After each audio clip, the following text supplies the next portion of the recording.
Assalamualaikum. Good afternoon.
everyone. Shall we start now? It's 1 p.m. already.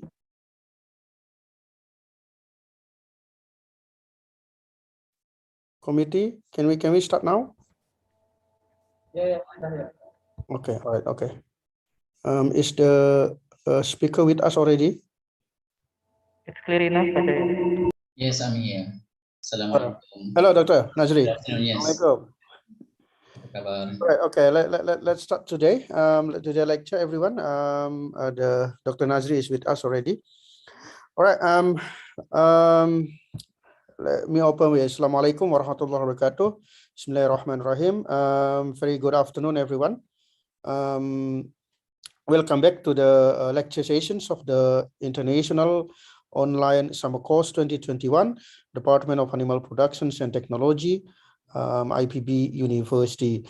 We are now in the third days, and then we're going to have 2 lectures today. Talking about the first, talking about 2 different topics from the dairy cattle, and then we're going to move to the topic of the poultry science in the second lecture of today's lecture. All right, for the today lecture, Dr. Nazri Nayan will be delivering the talk. Before I give the stage to Dr. Nazri, let me introduce the speaker briefly before the talk is begun. Before that, allow me also to introduce myself. I'm Cahyo from IPB University, and I will be the chairman and the moderator for the today lectures. Okay, Pak Arifin, would you mind to display the slides? Okay. All right, let's go to the second slide, perhaps. The second, okay, for the first lecture for today, we have Dr. Muhammad Nazri Muhammad Nayan. I hope the picture is correct, Doctor. From Faculty of Agriculture, University Putra Malaysia in Malaysia. And the email is on here if you have any thing to want to discuss further with Dr. Nazri. And then let's move to the next slide. All right, this is a brief curriculum vitae from Dr. Nazri. Is a detailed contact of the lecturer. He is now currently as a senior lecturer in University Putra Malaysia, and you can email him at nazri.nayan@ubm.edu.my. He is very passionate in research and education, and then also having academic degrees in various fields from biomedical science to animal nutrition. So that's why I think we are happy to have him here today as a lecturer because of his strong background in the life sciences, and then keen also to get involved in multidisciplinary life sciences research. Next, okay, he got a bachelor and master science in biomedical science. Actually, his background is undergrad is from biomedical science, and then he moved to animal physiology during his master degree in University Putra Malaysia, as well as for his undergrad. And then he went to Netherlands and Wageningen University for animal nutrition for his PhD, which he completed at 2018. And then currently he teaches several lectures, including anatomy and physiology for undergrad, and then also resource planning and evaluations for undergrad. I think there are some other courses that are not listed here. Okay, next. All right, mostly he his research is lies on, but not limited to, the bioprocessing of agriculture biomass and insects as also for as insects as poultry food. Well, very interesting. And then his specialization is basically in animal nutrition and physiology. Okay, he's supervising some students, including PhD and also master students. Okay, and also running some project. Mostly and this now is an active project on assessing the nutritional quality of preserved fungal treated agriculture biomasses in ruminants. Okay, next. All right, he has published several prestigious publications in indexing journal. You can see here the track record of his publication, which is very good for the researcher. Okay, I believe that you will have a very interesting talk from Dr. Nazri today. Before we start, I would like to remind the housekeeping regulations. The first one is I would request all the participants to turn on your camera. Please do not use fake camera. We can notice when your face is like freeze, yeah, doesn't have any movement. So I think you did some trick on the camera. So please don't do that, because I think the committee will recognize you, and then we won't consider your attendance if you do that kind of practice. Second thing is mute your microphone unless the session for questions and answer is open. You may ask directly to Dr. Nazri later, and also while listening his lecture, you can also post your questions in the chat room. You can post to me directly, or you can post to everyone, so everyone can read your questions. Feel free to do so. But I would prefer that you can ask verbally and directly to the lecturer. And then at I think 40 minutes from the lecture to start, you're gonna have a link that distributed by the committee for your attendance, and then please register, fill in the attendance link.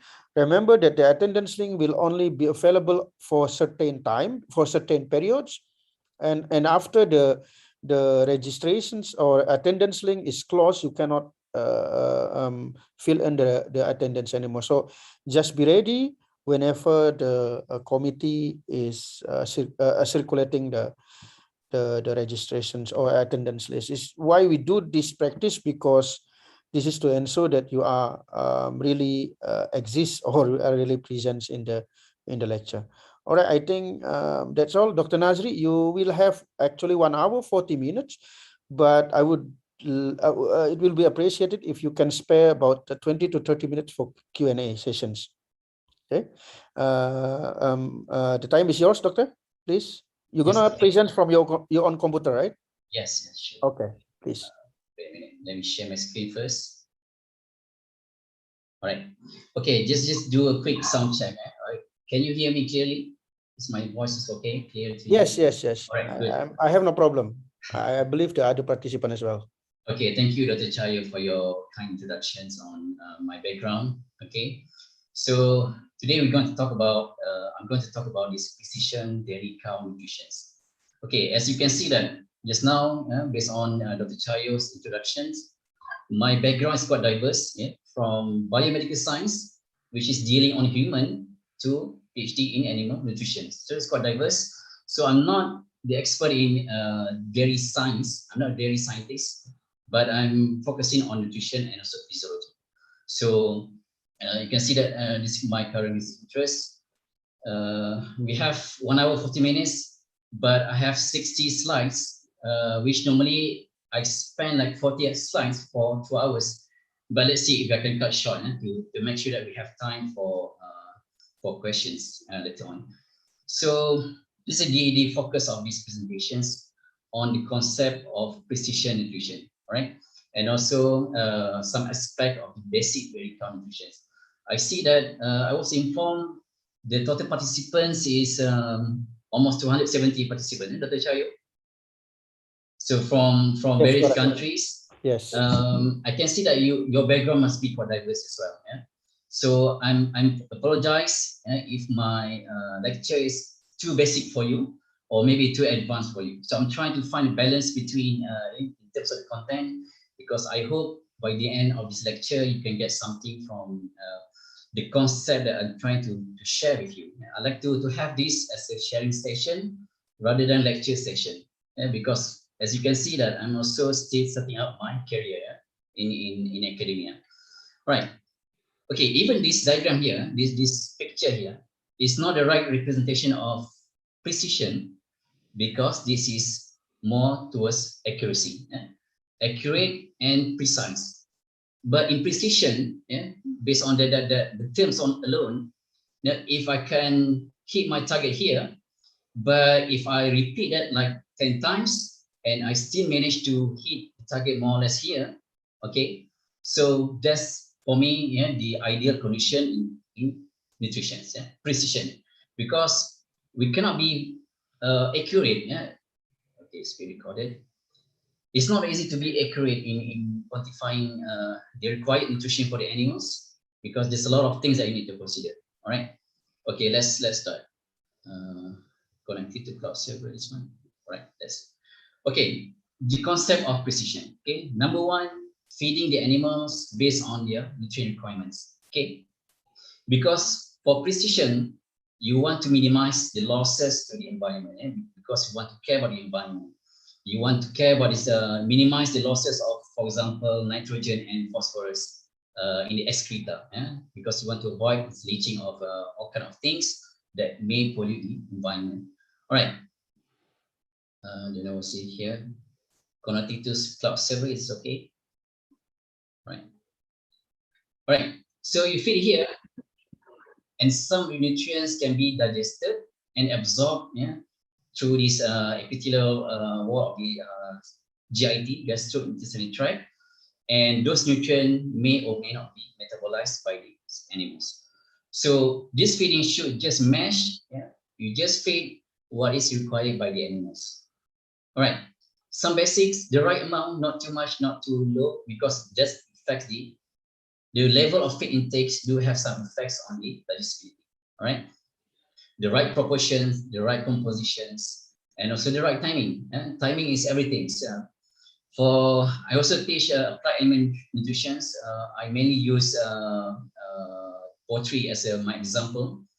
Timing is everything, especially for layers, layer chickens, because the timing of that, when the animals require that nutrients, and we make them available at the right time. All right, right technology for the right setting. Okay. Sometimes when people talk about technology, they always think about something that the most advanced technology they can find, isn't it? Okay. If you compare these two farms, which one do you think that is more efficient in terms of the output divided by input? Okay. I still remember this one guy from the US. He is the precision agriculture scientist. Yeah. There's one field called precision agriculture. It's just not about the best technology that you can find, but actually you use the technology that you can afford, the right technology for the right settings. Maybe this method here for this particular farmer is the right resource for the right method for this particular farmers. If you compare the efficiency, maybe it's not too much different between this A and B. So, and the third one is optimization of the locally available resources. Okay, one of the reasons why we need to optimize the nutrition, right? Because it costs like 70% of the total farm operations. Right? The cost is really expensive, right? So we need to optimize the locally available resources. Right? But sometimes these resources are a bit poor in terms of the quality values. So how we going to deal with these things, right? And as a subset of precision livestock farming. Okay, what is this? Okay, it's not a common thing in Asia, but it's now being it's quite a focus in developed countries, whereby they monitor the movement of the animals. The aim is just one thing. The objective is just one thing, which is to monitor the progress of the animals, the behavior of the animals, so that it can help the farmers to make decisions. All kind of things. All right. Based on that, the important elements that I presented to you just now, you should have adequate feeding. In precision feeding, you should have adequate feeding. You should be able to optimize the available resources and continuous monitoring. Okay, monitor your animals on daily basis and respond to the whatever things that happen to your animals. Responsive to any stimuli, right? So here is some definitions. I try to make it short, but I think you can read out. In general, the idea of this precision feeding is for the sustainability of the farm operation, financially and also environmentally. Okay, you want to minimize the negative impact on the environment, and also you want to make sure that your farm operation is profitable. Okay, some outlines. The things that we're going to discuss as the main outline of what is the main consideration for precision feeding. Number one is the feed ingredients. Why you need to understand your feed ingredients. Secondly, feed evaluation methods. You not only have to know the nutrient content of your of the feed ingredients, but we should also know how to assess the nutritive value of the feed. All right, in animals itself. Okay, nutrient is one thing, but nutrition is a different thing. Yeah? Because it's just how you use that nutrients and you feed it to the animals. And number three, you need to understand the nutrient requirements of the animals. To be precise, you need to know how much that is required by the animals. Number four, feed formulations. Based on this knowledge here, you should be able to formulate the diet, which can be least cost formulations that save a lot of money. And there's a difference between feed formulation and feeding program, because you cannot just formulate one diet and you use that for throughout the life of the animals. Because why? Yeah, because the requirement of the animals changes as it matures. As the animal age, and then the requirement of the animals also change. Okay, number five, feed supplementation and feed additive.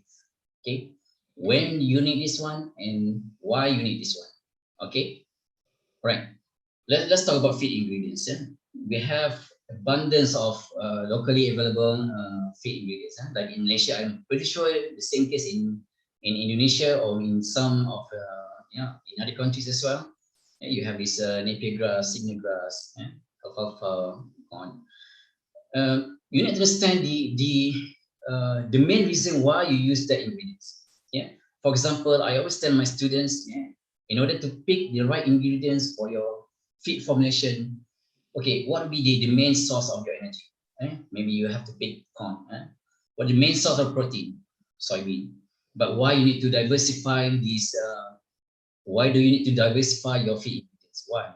Because sometimes there's a lot of these anti-nutrition factors in plants. For example, in soybean here, you can see that there's a lot of NNF, anti-nutrition factors, that are present in soybean, even though after processing. You can see here some of these, especially the phytic acid. Because why? Phytic acid is important because it binds to this phosphorus. It's the normal occurrence in plants. It binds to the phosphorus. When these things bind to the phosphorus, it makes this phosphorus unavailable, indigestible. And what happens is this phosphorus just being excreted out to the feces, and then it causes some negative impact on the environment. There always some relationship. And anti-nutrition factors also change how the digestibility of the different nutrient in the feed. It changed that. Response to the animals respond to this the presence of this NNF in the feed, right? Okay, so we need to do that processing. A lot of factors why we need to do this. Okay, this is just one example, a few example of grain processing and also forage processing. I'm not going to detail out on this, but I'm sure you heard about this. It's just simply by using these physical methods, but there are also processing that you can apply in order to improve the digestibility of this feed. Okay, for example, physical methods, chemical methods, physico-chemical methods, and also biological methods. And this is also personally the topic of my PhD, actually using fungi to actually try to improve the digestibility of the poor feed ingredient, such as wheat straw, rice straw. So although it consumes more time, but it's always like some alternative as compared to these physical and chemical methods, which may also be not good for the environment as well. Right. I hope I don't talk that fast because I'm afraid that when I try to catch up the time and I lost the important points here. It's just nice, Doctor. It's just nice. Yeah, I think it's just okay. I'm trying to. I can talk very fast, but usually I'm more relaxed than this. Okay, so the need of processing. Why? first, this processing can reduce the particle size.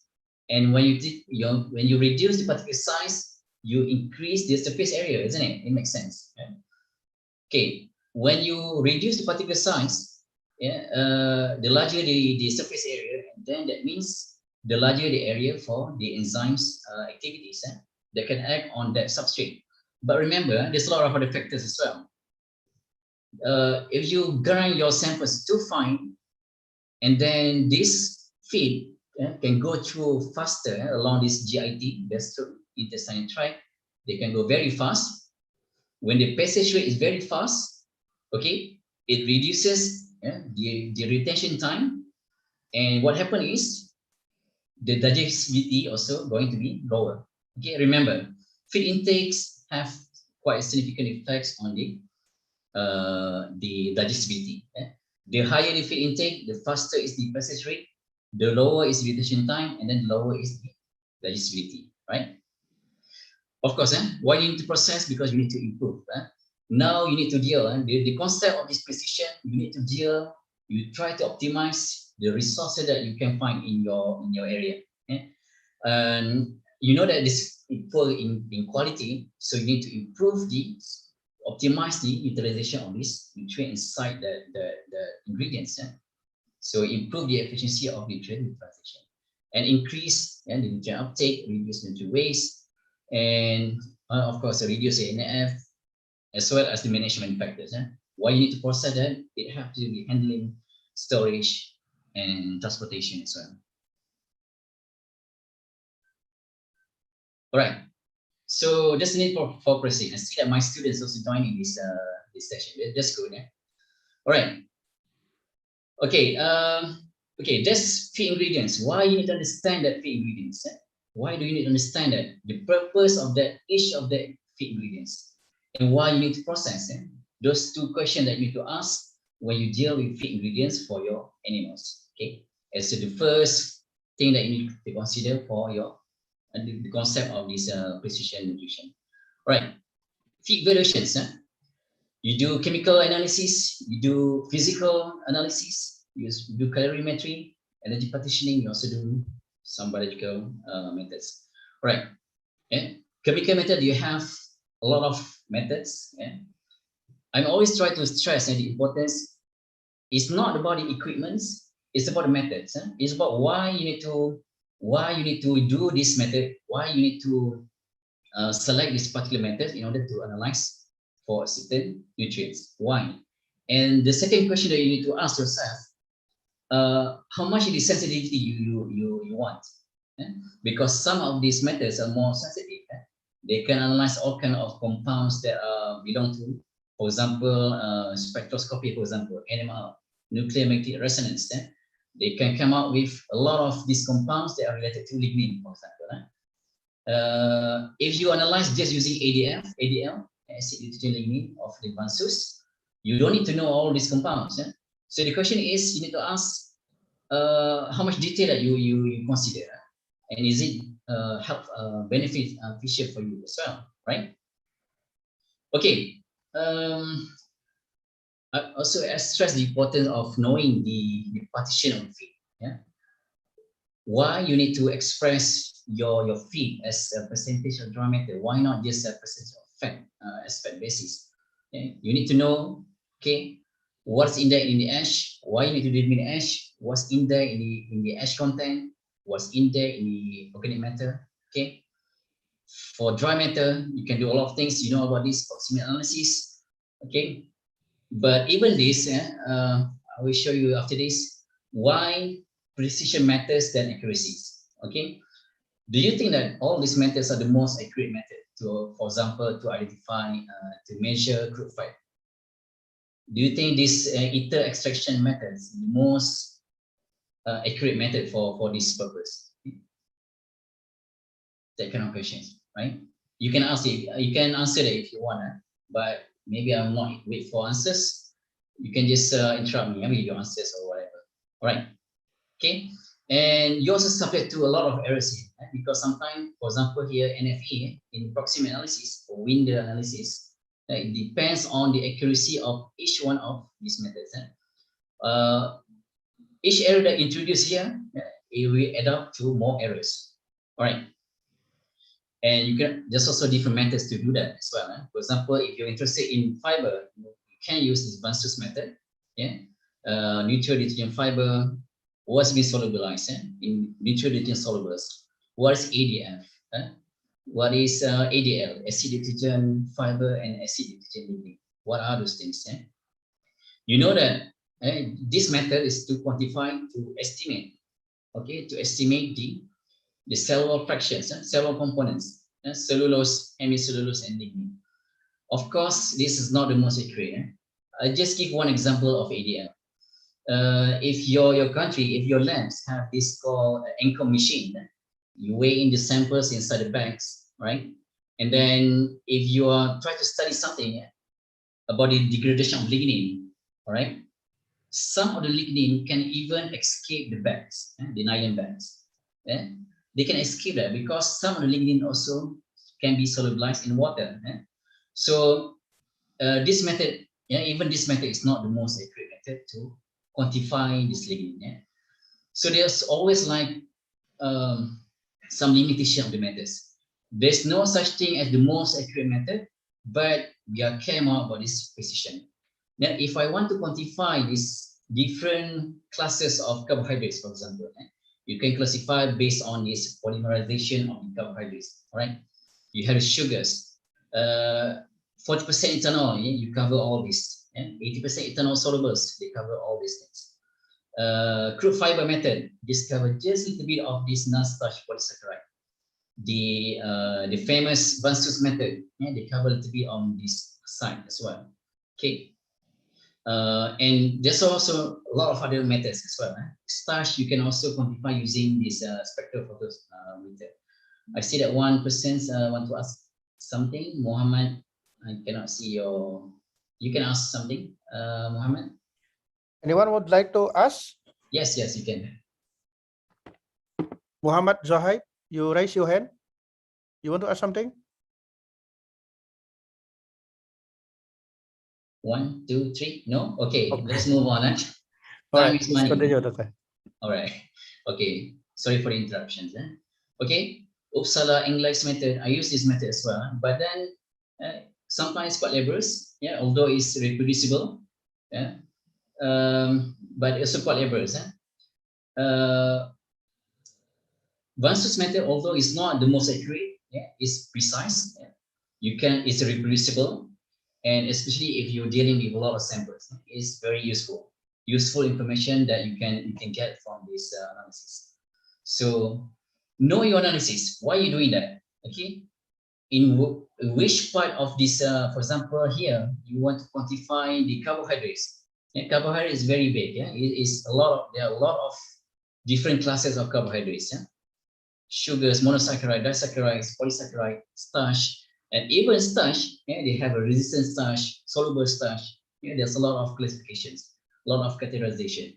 Know which method is the best to quantify a certain part of the nutrients, and also ask the reproducibility, decide the right equipments that you need to use for your analysis.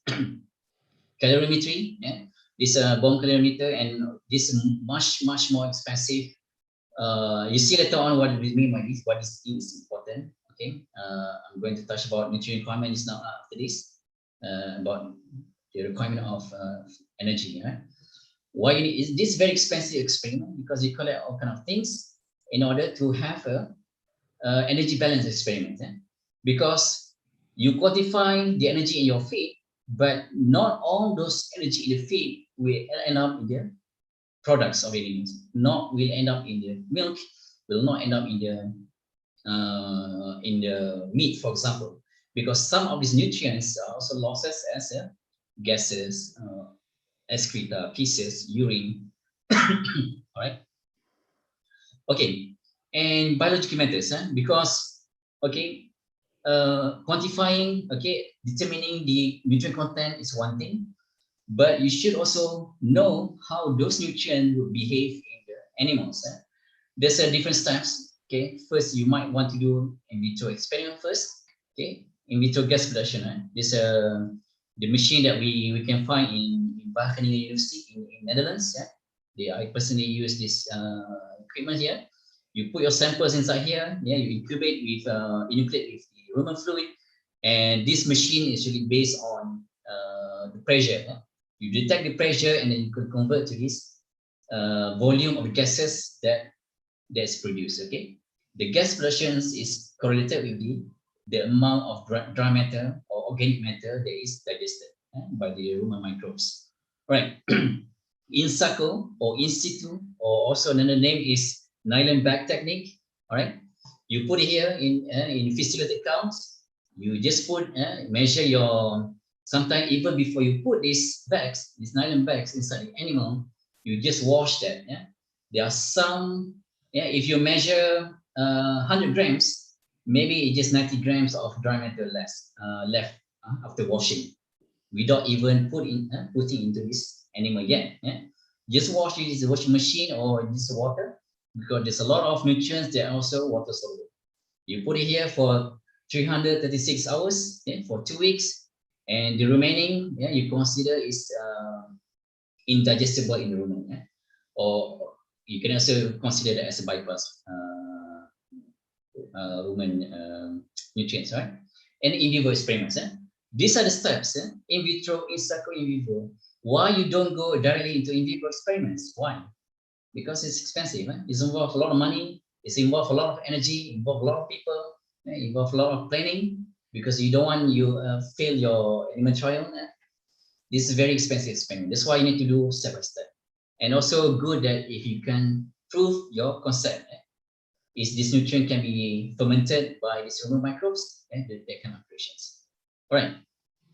So nutrient requirements. Okay, nutrient requirements. To precisely feed this animal, you need to understand what is nutrient requirements. Okay. Okay. All right. So the animals require energy for maintenance. One is for maintenance. The extra energy they use for production. Okay. You can read these things, but what I'm trying to say here, okay, for nutrient, for maintenance, if you feed the animals at maintenance, matching the maintenance of the animals can maintain body weight. Although there's quite a fluctuation of body weight, but throughout the time it's more or less maintained, because there's no extra energy the animal can use for production. Okay, if you feed above maintenance, okay, they can maintain the body weight. If the animals is growing, they can grow. If the animals is milking, lactating, and then it can produce more milk. But if you feed below maintenance, you can see the decrease in body weight, right? You see, I have one graph later on. You can see that what I mean by this, with example of dairy cows during lactations. All right. So there are a lot of factors that affecting these nutrient requirements of animals: genetic potential, metabolism size of the animals, age, sex, period nutrition, especially for dairy cows. Okay, especially for dairy cows. Okay, especially for dairy cows. If in one dairy farms, there's a lot of operations involved. The reproductions, the milking, the gestation of the animals, pregnancy of the animals. You have to deal with the calf, the heifers. Okay, and each one of these, they have a specific requirement for them. For example, if you're talking about the young calf, how you're going to manage the calf nutrition? How you're going to manage the calf nutrition? Okay, when you have to wean your animals. Okay, how to make weaning faster? Do you have to introduce solid food at a certain age, at a certain time? Okay, do you have to consider the milk replacer? Why you need to go to feed cholesterol when the first after calving? Why you need to have that? Heifer, pregnant cow, they have. Just imagine if the animal's here, okay, she's pregnant. At the same time, she's also milking. But at the same time, if this heifer is growing, by the way, if it is if it's mated, then we're not for heifers anymore. It's called cows. It's young cows. They might be still growing. So there's a lot of nutrient requirements involved. If you feed 1 kilo of energy, then okay, 1 kilo of energy. They have to partition those energy into these requirements. Okay. Okay, and then okay, of course, in lactation, I'm pretty sure most of you knows about this lactation curve, huh? The famous lactation curve.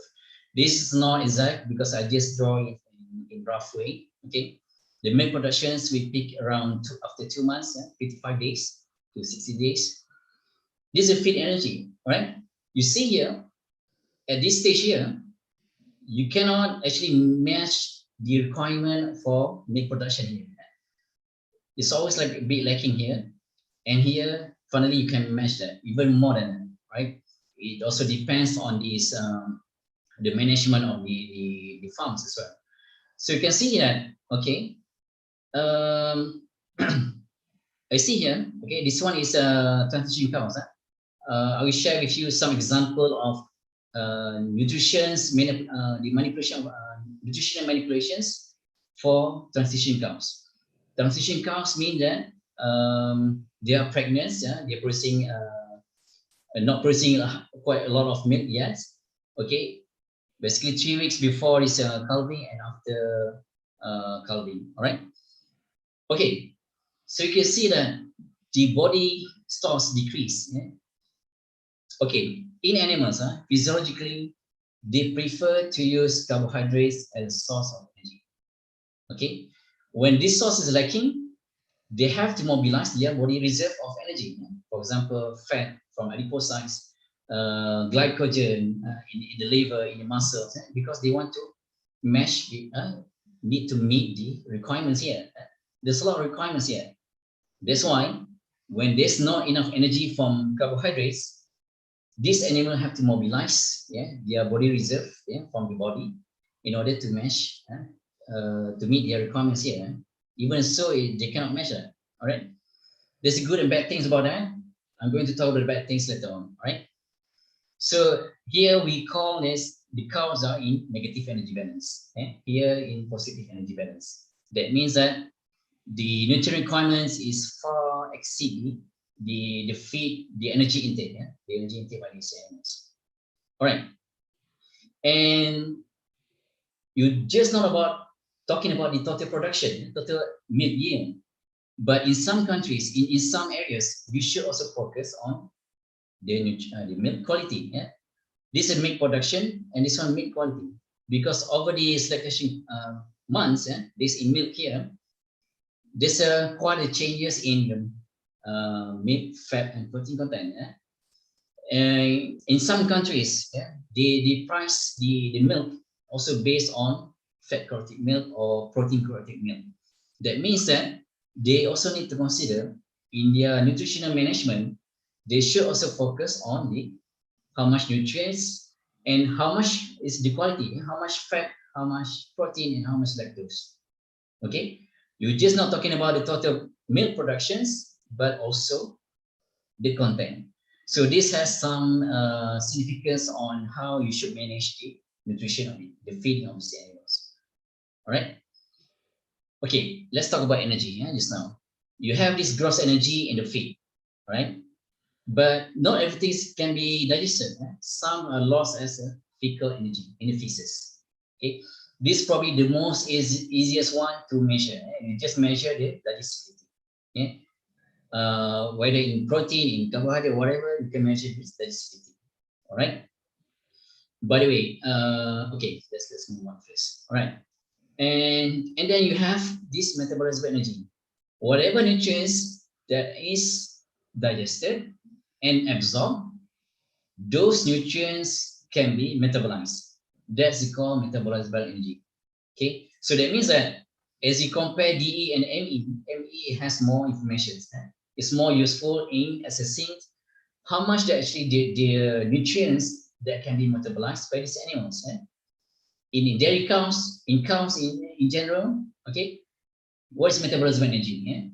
The amount of energy, for example, VFA that can be absorbed in the rumen. If you're talking about metabolizable protein, you're talking about how much protein that can reach the abomasum or stomach or small intestine that can bypass the rumen.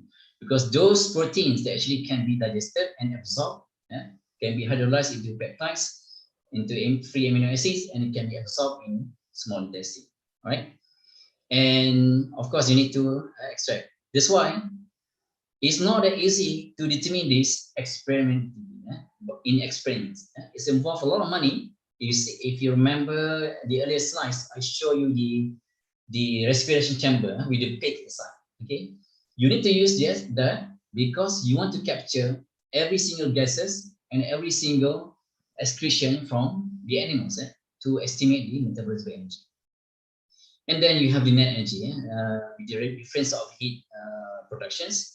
And then you have this net energy for maintenance, also net energy for production. It's not easy. It's not easy to quantify how this animal would partition this, okay, into the energy that they needed. And then finally, you have the energy retained products. When I talk about products, I talk about milk. We talk about milk, eggs, meat, whatever. The final product of the animals. Okay, because the objective is, the nutrition objective is to make sure that your products is what is how is being intended. How it is being intended. Okay, that's why you need to manage the nutrition, right? All right. Any questions? Okay, energy. The energy value of the feed can be described by single metabolism energy values. Okay, in megajoules per kilogram of dry matter. Okay, so you have this energy requirement. Okay, just imagine. Take one example. Just imagine that this animal is milking, pregnant, and also growing. Yeah? So this animal, in order to keep to maintain their productions and also to keep the growth of this the fecal fetus, so we need to provide net energy for that the animal can use for maintenance, for gain, for growth, for lactation, and for pregnancy. Right? So to obtain the corresponding ME requirement, we need to divide this by the appropriate efficiency values, K values. Okay? Just to make it easier for you. Okay, each of these ME, metabolism energy, they can be converted into net energy at a certain efficiency. They are different. For maintenance, for gain, for pregnancy, for lactation, they are different. Okay, and as you get this ME, you can calculate this K here, the efficiency, by using the energy concentration of the feed. How you get that is from this formula here. It's always quite correlated. It's correlated to that. I'm not going to too much details on this one, but what I'm going to share with you here, there's a lot of prediction equation. There's a lot of equation that you can use.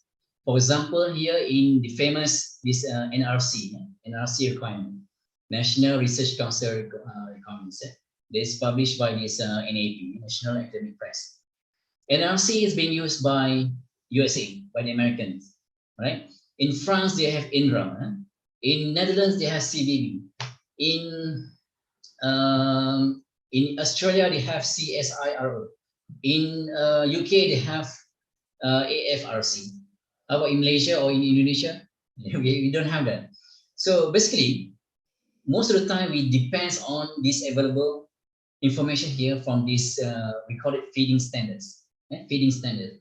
We rely too much, sometimes we rely too much on these feeding standards, but we have to make sure, we have to bear in mind that, okay, this feeding standards is being, the experiments for this to determine, to come out with all kind of equations, they are being conducted under their environmental conditions, not under tropical conditions, like in Malaysia or in Asia, right? In Southeast Asia.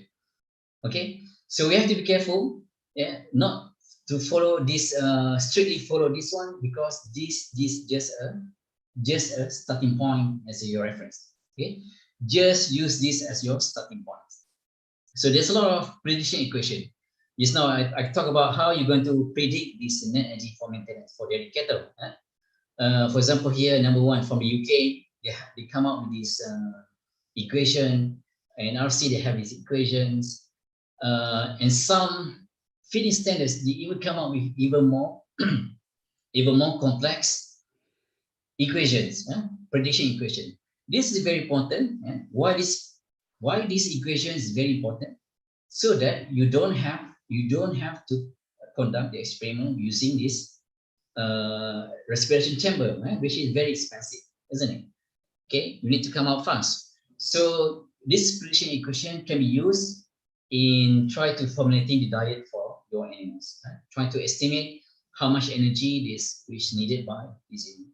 This example by this Australian CSIRO, it's quite complex, and it's also very useful because you see they have a certain parameters for all kind of animals, for both stars, for both indicators. Okay, protein. For this lecture, I'm just going to focus on energy and protein. Okay, not too much on other things. Although the other things also very important, but because of the time, I'm just going to focus on energy and protein. For protein, it's even more complex. You don't want to see this, but you have to. If you want to deal with ruminants, with dairy cows, you have to deal with this. You can see here, some of this protein content can be degraded by the rumen microbes. Remember, in ruminants, whatever fermentation, digestion that occurs in rumens is not by the animal themselves. It's by the rumen microbes, the microbes. Remember that. There's no enzymes that are produced by the host, by the animals in the rumen. Only the abomasum in the small intestine, in the different section of the small intestines, they produce enzymes. But in rumen, the ruminants, the animals actually relies on the microbes to do the jobs, to do the fermentation, to do the digestions, and for all kind of nutrients, including protein. So some of this, I'm going to talk again in later on, but it's very important to actually balance the supplies of rumen degradable protein and also rumen undegradable protein. What is that? That means that if this one protein goes here in the rumen, it can be degraded. It can be fermented by these microbes. And those microbes can use those nitrogen sources, those protein sources, and make their own protein, microbial protein. Okay, and those that not being degraded will pass through the rumen, bypass the rumen, and goes to the next compartment of GIT, gastrointestinal tract, which is abomasum. Okay, because the next digestion of protein can also happen in the stomach through the action of pepsins. All right. Okay, so it's very important to balance this. It's very important to balance this. That's why if you're talking about the requirement of protein, you should also, rather than just the metabolism protein, you should also think about the amount of rumen degradable protein and rumen undegradable protein, RUP and RDP. Okay, but actually there's no such thing as a protein requirement. It's actually amino acid requirement. Okay, this is very, very difficult. This is very difficult in ruminants because if you have a certain, your feed have a certain profile of amino acids, how much lysine, how much methionine, but then when this protein sources is degraded by these rumen microbes, they build their own protein, then they have their own sequence of amino acid, which is totally different. And this causes a bit of inefficiency. Okay? That's why sometimes also very important to supply the animal with rumen undegradable protein that bypass the protein and can be digested in abomasum and small intestine. All right, and the closer the amino acid profile of the feed to the body tissue profile, I mean the amount of lysine, methionine, valine, whatever. All this amino acid, the closer is the profile to this body tissue, the more efficient is the amino acid utilization. But again, in ruminants, it's so difficult to balance that because of the rumen. So that's why, yeah, in ruminant nutrition, you also talk about microbial protein, you talk about this degradable protein and undegradable protein. Okay, one common strategy is you try to maximize, yeah, because why you need to supply this amino acid to microbes as well. Yeah? Microbes, just like the animals, they also prefer a high quality protein. Eh? Why do you need to keep these microbes alive? Why do you need to feed these microbes? Because why? Because it's the microbes that do the job, yeah, in the rumen. For the rumens, the VFA, volatile fatty acid, the product of fermentation of carbohydrates, different types of carbohydrates. VFA, acetic acid, propionic, butyric, and all kind of the short chain fatty acids. Okay, those VFA actually account for 60-70% of energy sources in ruminant. Can you imagine that? So if these microbes is less, yeah, is not grow as expected, so you can imagine what's going to happen to the animals. Even though they can also ferment these carbohydrate sources, they also need protein to grow. They also need to grow. And this is also okay because as the feed pass through the GIT, gastrointestinal tract, it also carries also the same, also carries these microbes together with the passage. And believe it or not, these microbes, this microbial protein can also be digested in abomasum and small intestine. Okay, so that's the thing. But then the efficiency will be much lower as compared is the amino acid that you supply, just as it is when it reach the abomasum and small intestine. All right, and what make it even more difficult? Okay, let's see here. This is the amino acid uptake from by the mammary gland. 24 jam lo pakai atasan lagi. Hello, please unmute your, please mute your microphone. Sorry. No problem, terlupa lah tu. Alright, tahu terlupa. Okay, this is the uptake of the amino acid from the by the mammary gland, and this mammary output in the milk.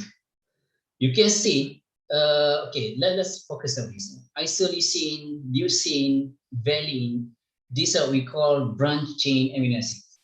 Okay, nowadays if you go to browse through the literature, they are focusing on these supplies of branch chain amino acids. Because why? You see here, the efficiency is very low. You see, you supply a lot, but then only half that end up in the milk. Yeah? That kind of things. So it's quite complicated. All right. Okay, rumen undegradable protein versus rumen degradable protein. As I mentioned just now, why you need to keep, why you need to supply, you need to balance between RDP and RDP. Why you need to have that? At the end, the metabolism protein are from these three sources: microbial protein, rumen undegradable protein, and endogenous protein. And from the slot of the cells, from the intestinal cells, those are endogenous losses, also enzymes. I talk about these endogenous losses later on. Or should I talk now? Okay, and these sources will be digested by proteins into amino acids. Remember protein? What is protein anyway, by definition? If I give you one molecule of lysine, do you call it a protein or not?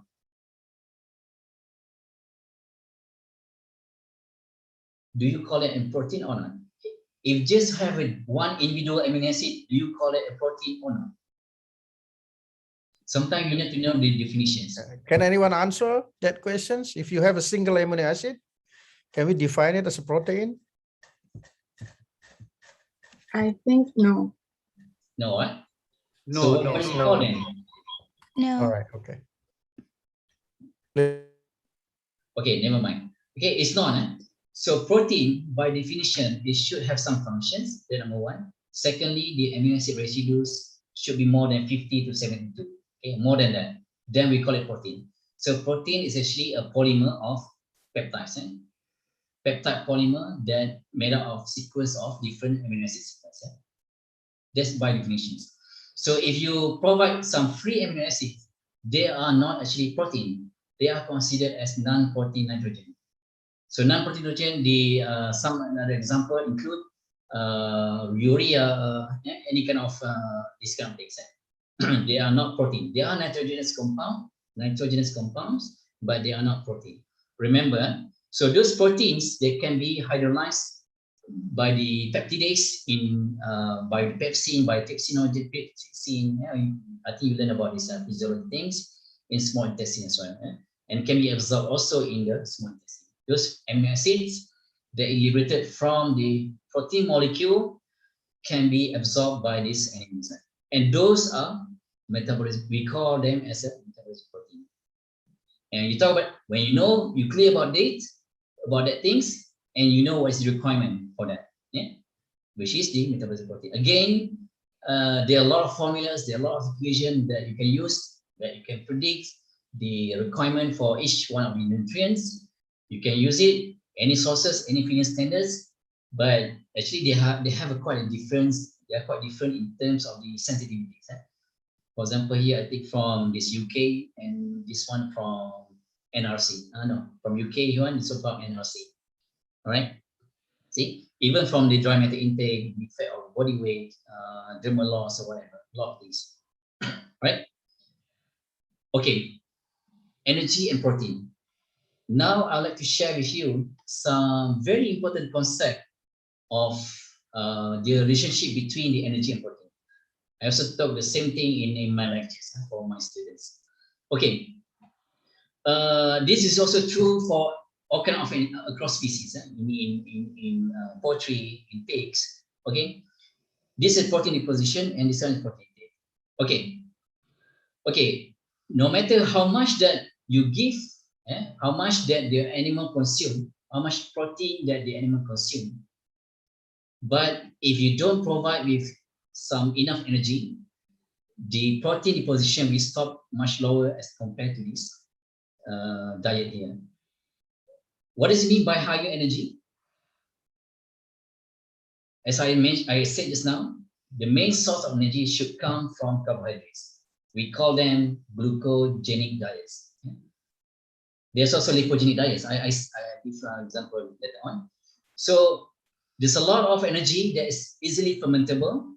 If you compare, if I give one cow 60-40 concentrate to forage ratio, and another cow 40-60 ratio in terms of concentrate to forage, which one that you think is higher in energy?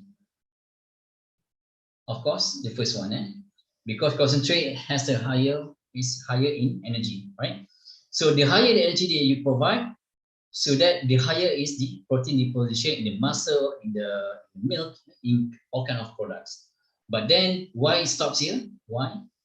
Because the animals have reached its genetic potential. Of course, different breed have a different genetic potential, different potential for growth, for milk productions. That's why we have a Holstein cow as the dairy cows. That's why in some cow breeds are really small in body size. Why not? So they are different in terms of their genetic potential. Okay, but to reach that genetic potential, we should also provide a suitable amount of adequate amount of energy. Okay, another thing is just now. Okay, sorry. Okay, this is an important concept of limiting amino acids. Have you heard about this bucket theory? Okay, I explained this a little bit. Okay, the water is the amount of protein. Each one of these side here is a different length here, is the individual amino acid. Okay, regardless of how much protein that you give to animals, but you cannot go further. The animal cannot use more than that, because why? There's some limiting amino acid that limits the protein deposition. This one is always like lysine or methionine. Right? The same thing here. Okay. Now we give just now we talk about the higher the energy, the higher is the protein deposition until this animal reach the genetic potential. Here, the higher the energy, the same protein content but different quality here. Okay. If you provide high lysine, then the animal have a better capability to deposit the protein. Remember, so that's why there's no such thing as protein requirement in theory, but it is amino acid requirement, because at the end of the day, yeah, the deposition of the protein in the milk, in the meat, in the muscle, everything depends on the composition of the available amino acids. Okay, because the animal, they have a certain sequence to create protein, to build up protein, for muscle, for protein, for milk.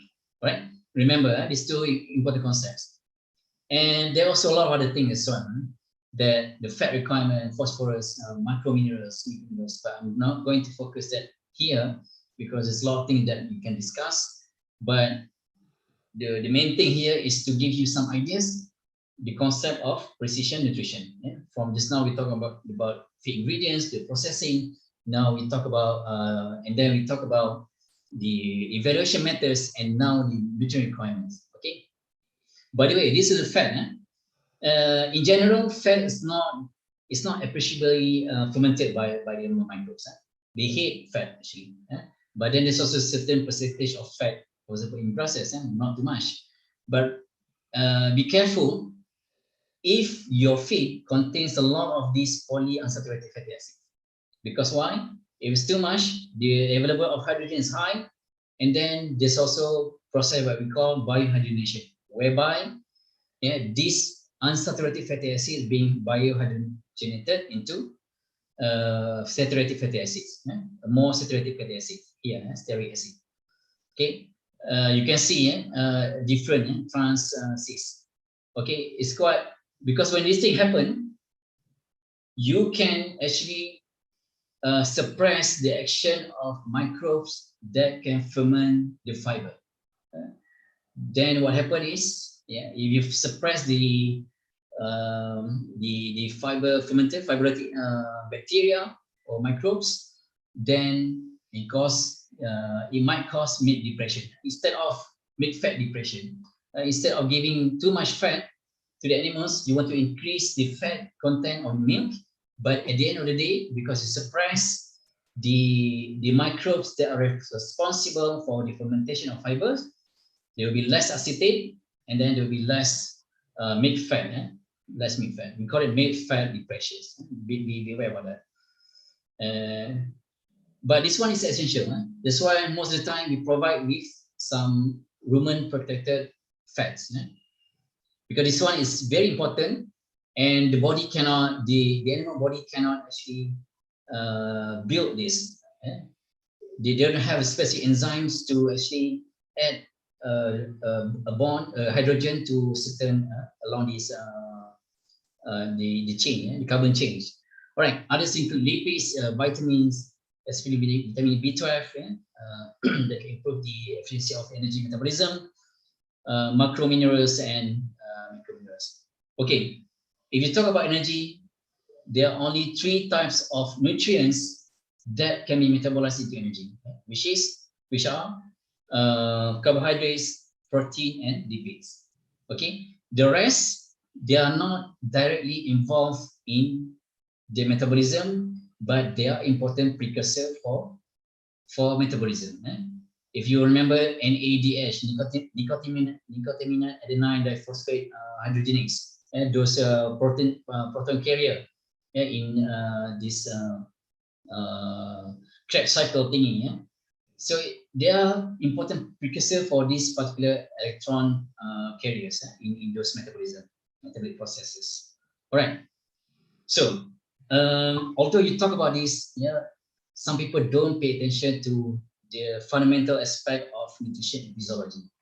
Okay, let me try to share with you a little bit if you have time. Okay, if you have time, I think we have time. Okay, it's 3 o'clock. Okay, this is not the right representation of rumen. Actually, if this is esophagus, because this just to help me with this diagram here. This is esophagus, and then reticulum. So from reticulum, it reach the omasum and abomasum, just right here. Okay, it's just not directly here to here because there's no hole here. It's right somewhere right here. Okay, in the reticulum, attached to the reticulum. Okay. You give the animal the feed, all right? And why this can go both ways? Who knows? Why I make this like, hey, the animal is eating this feed, but why this animal can suddenly the feed can goes back to this esophagus? Why? Anyone? Anyone would like to answer? Rafika, you want to answer? Or See, if Mita? you are doing it face to face, and then I like to just speak. Just Yeah, but it's the problem with that's online. the challenges of this online thing. But Yeah, it's okay. okay. It's been like 1 year or almost 2 years, or even more than 2 years. We have been this same kind of online thing for 1 year. I don't know, more than 1 year for sure, because we have this movement restriction in Malaysia for I think almost 500 days already. Crazy. All right. So because when the animal eat, especially for grazing cows, they just eat the graze and then they just swallow everything. Okay. But during resting, when they're lying, they can regurgitate the feed, especially if the cows is if the feed is still coarse. Okay. That's why in nutrition, in ruminant nutrition, it's very important to provide the animal with some what we call it effective fiber, effective NDF. Why? Because when this thing happen, they just keep on going. The animal will keep chewing, rumination is encouraged rumination, and it produces a lot of saliva that can be used as buffer agents in rumen. Right? So this process is very important, right? Because you can see that there are different sizes, different state of the feed inside the rumen. Some are in liquid, some afloat on top of this. So when it's still coarse, it's still large, the particular side is still large, it still can go out. Yeah? All right. So part of the feed, it can be digested. Okay. Some are rapidly fermented, rapidly digested by the rumen microbes. Some are quite slow at a certain stage, okay, at certain rates of fermentation. If you provide grains, you provide concentrates, we expect the fermentation to be very high. Yeah? You assume that the availability of these nutrients are rapidly available to these animals, rapidly fermentable. And some, for example, fiber, the roughages, the forages, slowly digested. They can be digested because they have cellularity bacteria, they have a fungi inside this rumen that can do the job. Okay. The indigestible fractions, of course, this fraction can be absorbed throughout this, the rumen wall, ruminant wall. And the indigestible fractions will pass through the rumen into omasum, abomasum, and so on and so forth. Okay, the digestive flow. It can be rumen undegradable fractions. It can be also rumen microbe as well. Remember, rumen microbe itself can be digested by the animal, can be digested by the host enzymes. All right. Okay. A very important concept. By the way, there's a lot of factors you can read it here. There's a lot of factors that can affect these things, but a very important things that you need to consider here is the feed intake.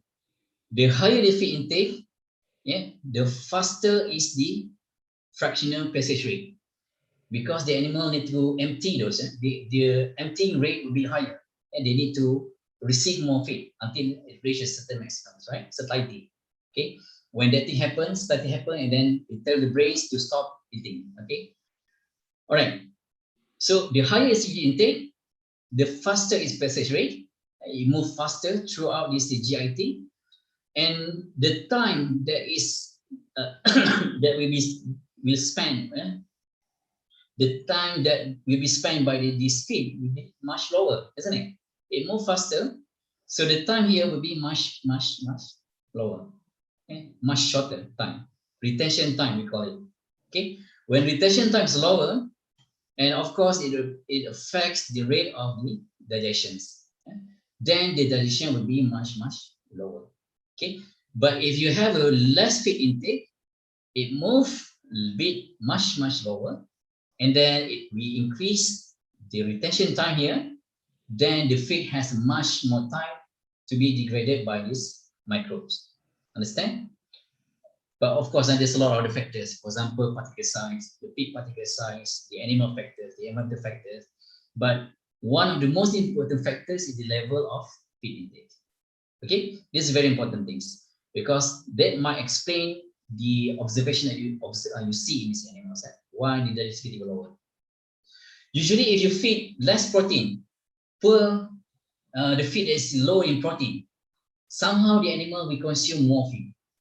Yeah, because they have a certain encouragement to actually meet their requirements. When that thing happen, even though the total protein intake match the requirement, but because of this thing happen, increase in feed intake, the faster spatial rate, the lower retention time, the lower the digestivity. It's related. They are related. It's multifactorial events. This thing is multifactorial. Spatial rate, digestion time, microbial population. Of course, type of feed as well that affects these the composition, the population of the microbes, cellular bacteria, fungi, whatnot. All right. For the nutrient itself, some are undegradable. That for sure we bypass the rumen. Right. This will bypass the rumen. It cannot be degraded in the rumen by any microbes. Some are degradable. Protein, starch, cell wall. Okay. They can hydrolyze the pyruvate. Proteins. Okay, they can also produce BFA, but they can also produce this one. BFA comes from this carbon skeleton, this deamination, transmination process that happen there, right? This can produce this BFA, acetate propionate butyrate, and also gases. That's why just now we talk about the in vitro gas productions. The amount of gases produced is positively correlated to the degradation of the organic matter. Right here, of course, at different rates here. Sugars is more fermentable. Cell wall is less fermentable. It takes longer time to produce to be degraded by the microbes. And these gases, carbon dioxide and hydrogen can be used by the methanogen to produce methane, and this methane can be ejected out of this body to the rotations, right? And this can be absorbed. Ammonia can be absorbed. For you see now, my earlier diagram is now this flow of nitrogen, ammonia from rumen to this to the liver, to this urine, to the saliva, and through this urea cycles, all right? And also VFA can be absorbed. And all this can also be turned into the microbial mass. In the microbe itself, it contains the protein that, because the feed keep moving, okay? In the rumen, it keep moving and also bypass through, okay? The move from rumen to organism and so on also brings together the microbes. And these microbes can be digested by the animals in the small intestine, in the stomach, in the egoism, right? Gestation. Right. Try to familiarize with this. Of course, there's a lot of other things, lactate or whatever, a lot of things. Okay. And also quite an important aspect of this, very important aspect, which is the population of the bacteria, microbes. Different microbes, okay. All these microbes, okay, they are different type of microbes because there are different types, different species, different genera, whatever, okay. They are different. They are also different in terms of their growth rates. They are different in terms of their, what we call it, affinity towards utilizing the substrates. Some are even using the same, competing for the same substrate. And some, they are prefer to use, to attach, for example, fungi here. Yeah, the anaerobic fungi, they prefer to actually attach to these forages in the cell wall matrix because they have the capability to actually break through these structures. Okay, some, for example, this protozoa is very big. They can also even eat this bacteria. It can be phagocytic, it can be symbiotic or not, but all this can be used when they pass through the rumen, they can be used by the animals, can be digested. Okay, the VFA, remember, acetate propionate is the most important things that people always try to relate the level of production. For example, if you changing the concentrate to recovery ratio, what would happen? You feed a poor quality forages, what would happen to these ratios? I think I'm going to talk about it, but I can say that just now. Okay, for example, if it's poorly digested by the animal, by the way, acetic acid always the most abundant VFA in the rumen, followed by these two, all right, and other things as well, short chain fatty acids. So if the feed is less fermentable, you provide a lot of cell wall, you provide a lot of forages, relatively there will be a lot more acetate to propionate. Relative, I mean in terms of ratio will be higher, all right. But if the feed is more fermentable, more concentrate, there will be more production of propionate. Okay, the ratio will be much smaller. Acetate to propionate ratio will be much smaller. So it has a lot of consequences about this by just changing the type of diet. For example, acetic acid is a precursor for the milk fat synthesis. For example, propionate is a precursor for the carbohydrate, gluconeogenesis. Okay, they have significant effects on the changes of this have quite significant effects on the synthesis of nutrients in the body, in the animal body. And okay, as I said, you also need to understand the precursors of the nutrient in the milk. Focusing on milk, you should know where does these nutrients arrive. Okay, one example, just now I show you one table about the uptake and also the output, what in there in the milk. What the reason is, the nutrient is being taken by this by the mammary epithelial cells, MEC, and those epithelial cells actually synthesis these nutrients. Okay, amino acids through protein, because in the milk there are also urea, non-protein nitrogen as well. But the most abundant protein is casein and also whey protein, which is beta lactoglobulin, alpha lactoglobulin, for example. Okay, propionate here just now is precursor for lactose, acetate, and fats are precursors for the fat synthesis in the mammary gland. Okay, mineral vitamin as well. Okay, so just okay, one thing just now about nutrition physiology, about this feeding, the effect of feeding on these things, how different nutrients can be fermented, can be degraded by these rumen microbes. Some can even escape the rumen fermentation, some can be fermented and transferred into some of the product of fermentation can be absorbed in the rumen. Some nutrients will be deposited in the microbial biomass. Okay, and all those things. But at the end of the day, it will end up in the blood, and this process also a good thing to know, right? It's good process, it's good physiological process that's important to know. Okay, and of course, of this kind of thing, I'm not going to focus on this. It's about these connections between all the metabolisms of different types of nutrients, protein, carbohydrates, lipids. Actually, why is it important? Because for example, the lacking in, for example, carbohydrates, that's the main source of energy. I think just carbohydrates. For energy, for all type, most of tissues, body tissues, they can use fat as the source of energy, but not brain. That's why we need to maintain a certain level of glucose in the blood, because the brain, they need glucose for energy, right? So when the glucose is lacking, there's a less glucose in the body. The body can use the fats and the protein sources as a substrate for gluconeogenesis. Okay, that's by definition is the production of glucose from a non-carbohydrate sources, right? That kind of thing. I know what this because I teach this as well, but it's boring stuff. It's boring stuff. So it's balancing out. Okay, this thing is balancing out. Roughage to concentrate ratio. You balancing between the acetate propionate ratio. Why? Because you need to if you care about the composition of the milk. You know that acetate is a precursor for fat synthesis.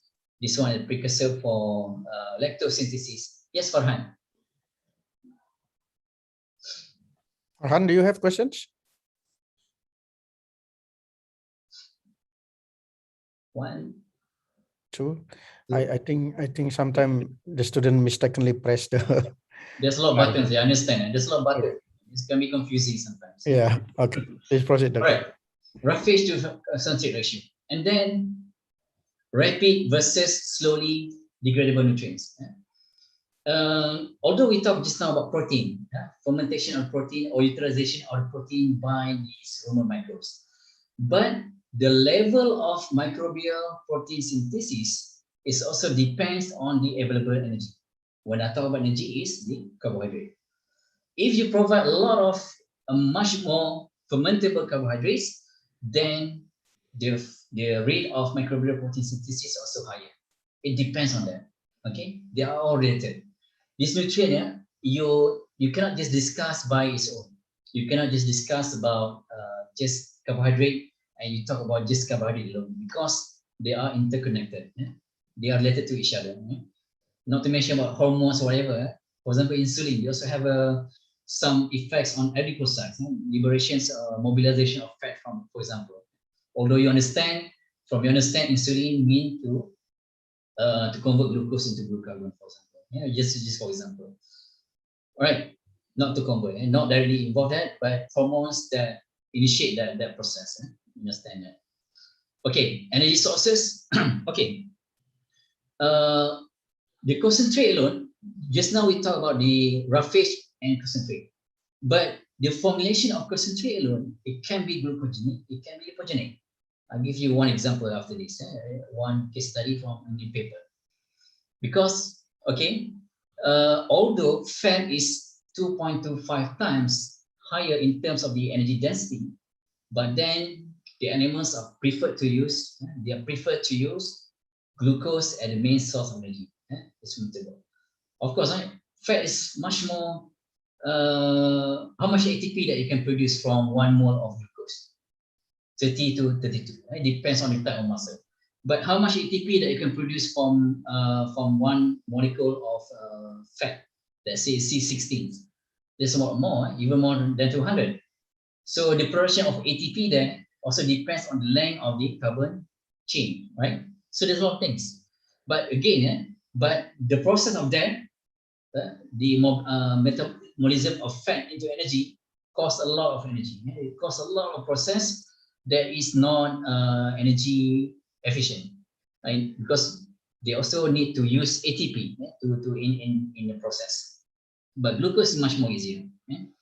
All right, and you also talk about this. It's balancing out how much that you should provide the protein that can be used by the microbes, but how much protein that can escape the hormone fermentation. Yeah, microbial protein. The PSHA, all kind of things. Let me give you one example. Okay, let's say I have feed A and feed B. I always use the same thing for my class as well. Let's say that feed A has low protein content, feed B much more higher protein content.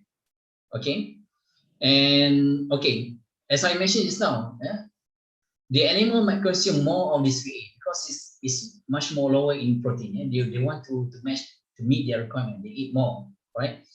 So if you times that protein content with the amount of intake, you might find, just mention that you have a comparable amount of protein intake.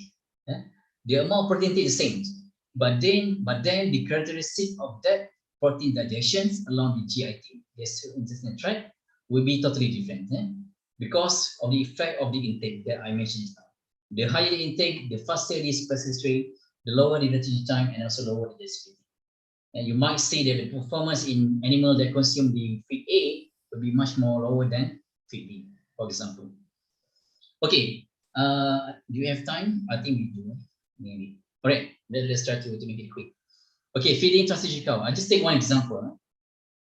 What is transition cows? 3 weeks before that and 3 weeks after calving. Prepartum, postpartum. This is a very important stage of the animals, of dairy cows, because you can imagine that before the parturitions, the animal do not need to actually produce a lot of milk.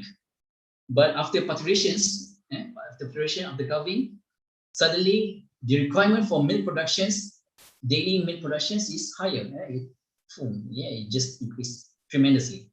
Okay, so you can imagine that the requirement there, the energy requirement here will be much higher, a lot, a lot than the animal can take care of, can meet. So sometimes balancing between concentrate to forage ratio might not be enough to provide enough energy. Although you provide 60-40 concentrate to forage ratio, but it's still not enough. So one of the strategies here is to manipulate the concentrates. Okay, now here we try to evaluate the effect of feeding glucogenic versus lipogenic diets on the energy status of this transition count. Okay, what is lipogenic? What is glucogenic? This is okay. Lipogenic, that means the nutrients that can be either originated from fiber or dietary fat. Because why? This fiber can be fermented into acetate. Right? Many fermented into acetate. That's the source for milk fat synthesis, that's what we call lipogenic nutrients. Glucogenic are the nutrients that originated from starch. Okay, fermented into propionate. Okay. In theory, the higher the glucogenic diets nutrients as compared to the lipogenic nutrients, the lower is milk fat content because you lower down the precursor for milk fat synthesis. You improve the energy balance because the amount of available energy is higher and less plasma ketone body concentration. Why? Okay, let me show you the results. Okay. Is there any questions there? Realme 5i? Ilmi, do you have any questions?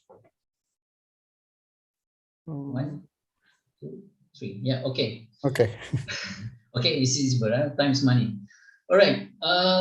Okay, this is the formulation for that concentrate. In this experiment, they feed the concentrate forage at the little. Okay, they only manipulate the concentrate. Look at here. Okay, look at here.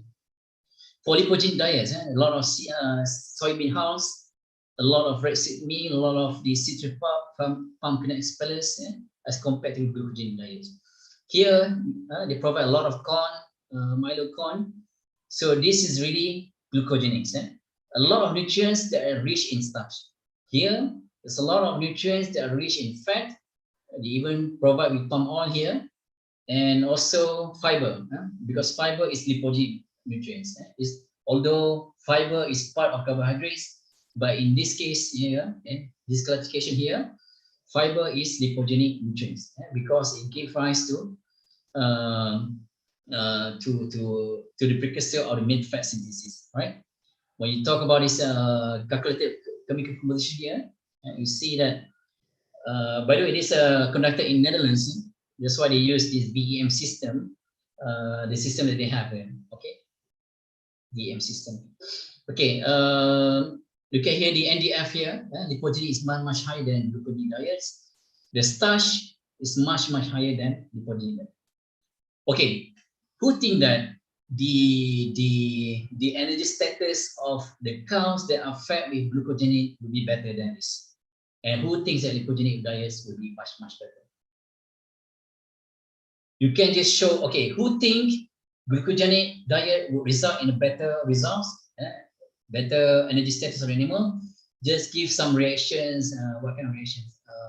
That thumb up or whatever. Can I see that?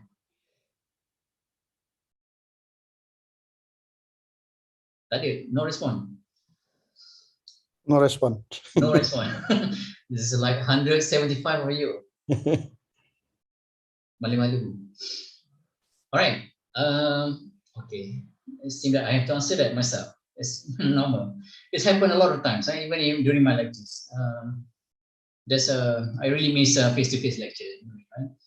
Okay. By the way, this just another classification of this description of this the feedings of these experiments. So what they found out? look at here. The actually, okay, the longer is the bar here. That means that the worse is it. Eh?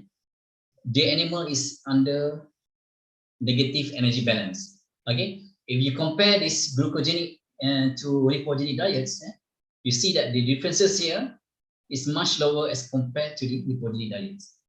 Okay, so that means that the energy status of this the cows that are fed with glucogenic diet is much better than lipogenic diets.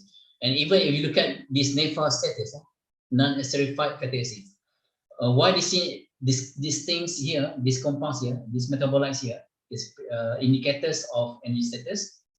When glucose is lower, the animal need to mobilize their body reserve of fat, for example. Okay, the mobilization of the fats will increase the plasma level of non-esterified fatty acids. Okay, and that's also not good actually, because there's a lot of things that can lead to ketosis in cattle as well. Because this also ketone bodies. Ketone bodies include what? This is ketone bodies. Beta hydroxybutyric acid is one of the ketone bodies. There are 3 types of ketone bodies that involve this transport of these ketone bodies from different tissues to the liver for which is the main site of the metabolism, right? Okay, if you look at here, the energy status of glucogen diets is much better. Okay, so there's a lot of ways. There's a lot of ways you can actually balance between this. You can even balance between the energy sources even. Okay, in the concentrate even you can play around, manipulate. All right. Okay, TV very fast. Feed formulations. Okay, after all those knowledge that we have discussed for the past 1 hour something, 1 hour 30 minutes, and then you can come to the feed formulation. Okay, that means that before you can formulate something, you need to have some strong fundamental knowledge what you're going to formulate, isn't it? Okay, what you're going to formulate. This is a solver function in Excel that I also use to formulate my diet for my chickens. But I haven't developed anything yet I have the information there, but not yet for ruminants because it's quite complicated and also very expensive to deal with ruminants. But this can be done. Basically, what is needed here is just restrictions, the database of the feed ingredients that you have. You set the restrictions and you formulate based on this linear programming. Actually, there's a lot of formulas. There's a lot of software that is out there, available out there. Okay, so it can be expensive, but actually it can be done by just using a solver function in Excel. It's quite straightforward. All right, these are the steps. You have to define your feeding program, establish the nutrient requirement. For example, know your nutrient requirements for your animals. Select the feed ingredients that are available to you. They're cheap, okay? And of course, these solver functions can also help you with formulating diet, which is the least cost formulation. The feed that costs you the least, right? Okay, in a formulate diet, of course, you need to evaluate the outcome. Okay, feed supplementations and also feed additive. What's the difference between these two? I see that sometimes people got confused with this, feed supplementations and feed additive. It sounds the same, but it's not. Okay, you formulate the diet 100%, then you supplement, you add the supplementations based on the total 100% of the rations. Okay, usually supplementation not that much, up to 5%. There are different type of supplementations that you can give to the animals. Protein, amino acids, or whatever, okay, that you can add to the formulations. But feed additive is actually part of your feed formulation. For example, I think one example in broiler experiments, broiler feed formulations, you need to add mycotoxin, anti-mycotoxins, mycotoxin absorbents. You need to add all kind of things, and that is part of the feed additive. There are many types of feed additive that you can find in markets. Some are towards improving the physical appearance of the feed. Some are nutrition additive. For example, in poultry, for example, you feed a lot of this D-L-methionine, L-lysine. Those are synthetic amino acids, but you need it because sometimes your feed ingredients cannot meet the requirements, the minimum requirement of the animals. Okay, and zootenicals, methane-mediated hormones. Of course, this one is being forbidden, especially in cows. I think it's starting around year 2000 with the outbreak of the BSE, bovine spongiform encephalopathy, right? Mad cow disease. Okay, in Europe. So, but nowadays, people are trying to evaluate these regulations again. That's why there's also the case of my research, looking into insects, because insects are animal, right? So they are animal protein. So it can fall into the category of animal source proteins that limit the use in animal.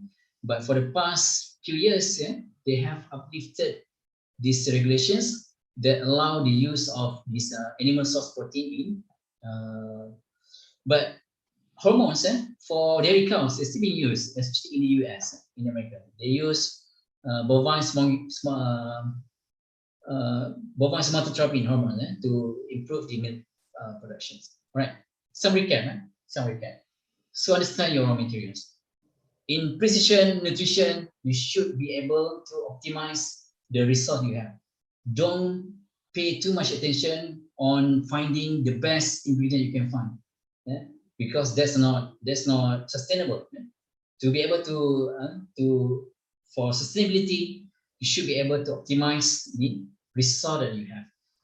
Although it's low in quality, but you can optimize it through processing, physical methods, the combination of physical, chemical methods, or even biological methods. And then evaluation is very important, and it needs to be done continuously. Just now, at the beginning of my presentation, I talked about continuous monitoring of the animals. If the animals, although you have formulated the best diet you can find according to the NRC, but you see that your animals does not perform as expected, then you know something is wrong. Okay, you need to reevaluate your things, and to do that, you need to know the nutrient content of the feed and how those nutrients can be used by the animal, and the utilization of those nutrients in animals. And of course, you need to evaluate the nutrient requirement of the animals. Nutrient requirements, a lot of factors: species, age, sex, clinical nutrition, environmental factors, a lot of things that you can think, right? Evaluate that. There's no such thing as thing that you have to follow for your farm, but use the feeding standards as a reference. From there, as you go along with your farm operation, you can reevaluate your feed formations. Okay, and then you come to farm operation feeding program. There's no such thing as one complete diet that you can give to the animals, and that's one single diet you give to the animal throughout their life. No, so those feed have to match their requirement at different age, at different stage of their life, at different stage of productions. If the animal lactating, if the animal pregnant, if the animals is dry cows, transition cows, calf, heifer, okay, and consider supplementation when it's necessary. Okay, and of course you need to do this kind of continuous assessment. I think that's all. 1 hour 40 minutes. 1 hour 40 minutes. Okay, I give back to Dr. Chayu. Thank you. Thank you, Dr. Nazri. Okay, I think we only have about 5 minutes for accommodating the questions. Actually, there are about 4 to 5 questions in the chat room and also 2 questions in my private chat room. But I would like to, maybe due to the time, I would like to maybe we only can accommodate maybe 2 or 3 questions. I would like to call the students directly to ask the questions. Maybe let's see, Zilan Aziza, are you there? Zilan? Yes. Okay, can you ask directly to Dr. Nazri, please? Okay. Good afternoon, Dr. Nazri. My name is Zilan Aziza from IPB University Indonesia. I'm in nutrition and feed technology major, so the same with you. I want to ask something. In my country, there are still many farmers that only use forage to feed the cattle. I want to know if there is any way or solution to maintain the good production and the nutrition fulfillment or to eat cattle and still achieve when the farmer only use forage to feed the cattle. By only using forage. Okay. Yes. Okay. Please, Dr. Right. Nazri. Okay, thank you, Jilan, for your questions. Okay, of course, sometimes concentrate is expensive, right? Sometimes, as I mentioned in one of the concept of nutrition, precision nutrition, we talk about utilizing whatever resource you are capable of. The only thing is, even though, okay, whatever that I share with you today is one of the best condition that you can find. But sometimes in reality, sometimes that's not the case.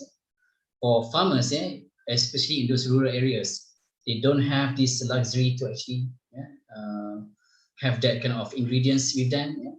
They just use whatever they have there. Sometimes, for example, in Malaysia, they have this, you just rear this cattle inside this oil palm plantations, for example.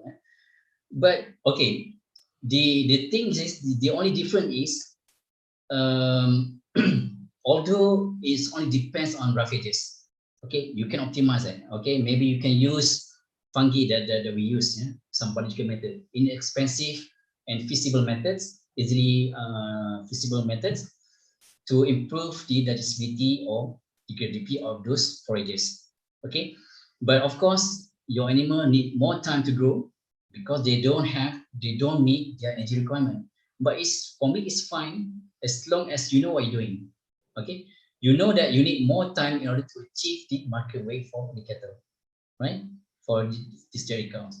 But again, if I believe that if you are if you rear this cattle just for your own consumption, that's maybe the case. But for most of the farm operations, medium, small scale, or large scale even, I think at least they have this access to this concentrate. They must, because they want to make profit. In order to make profit, they have to achieve within the time. Timing is everything. Just now, in the case that the farmers, they use that, they rear the cows for their own consumption. It doesn't matter, they need more time to achieve the market weight, right? The way that is suitable for them to use to consume the animals.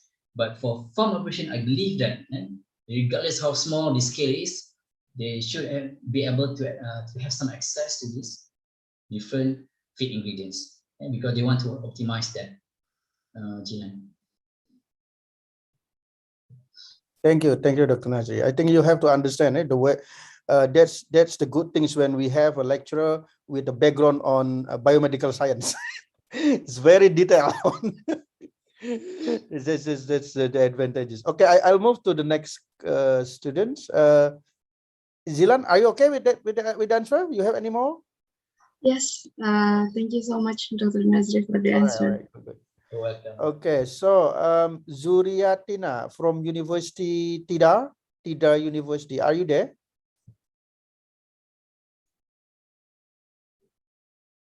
You able to use your on microphone?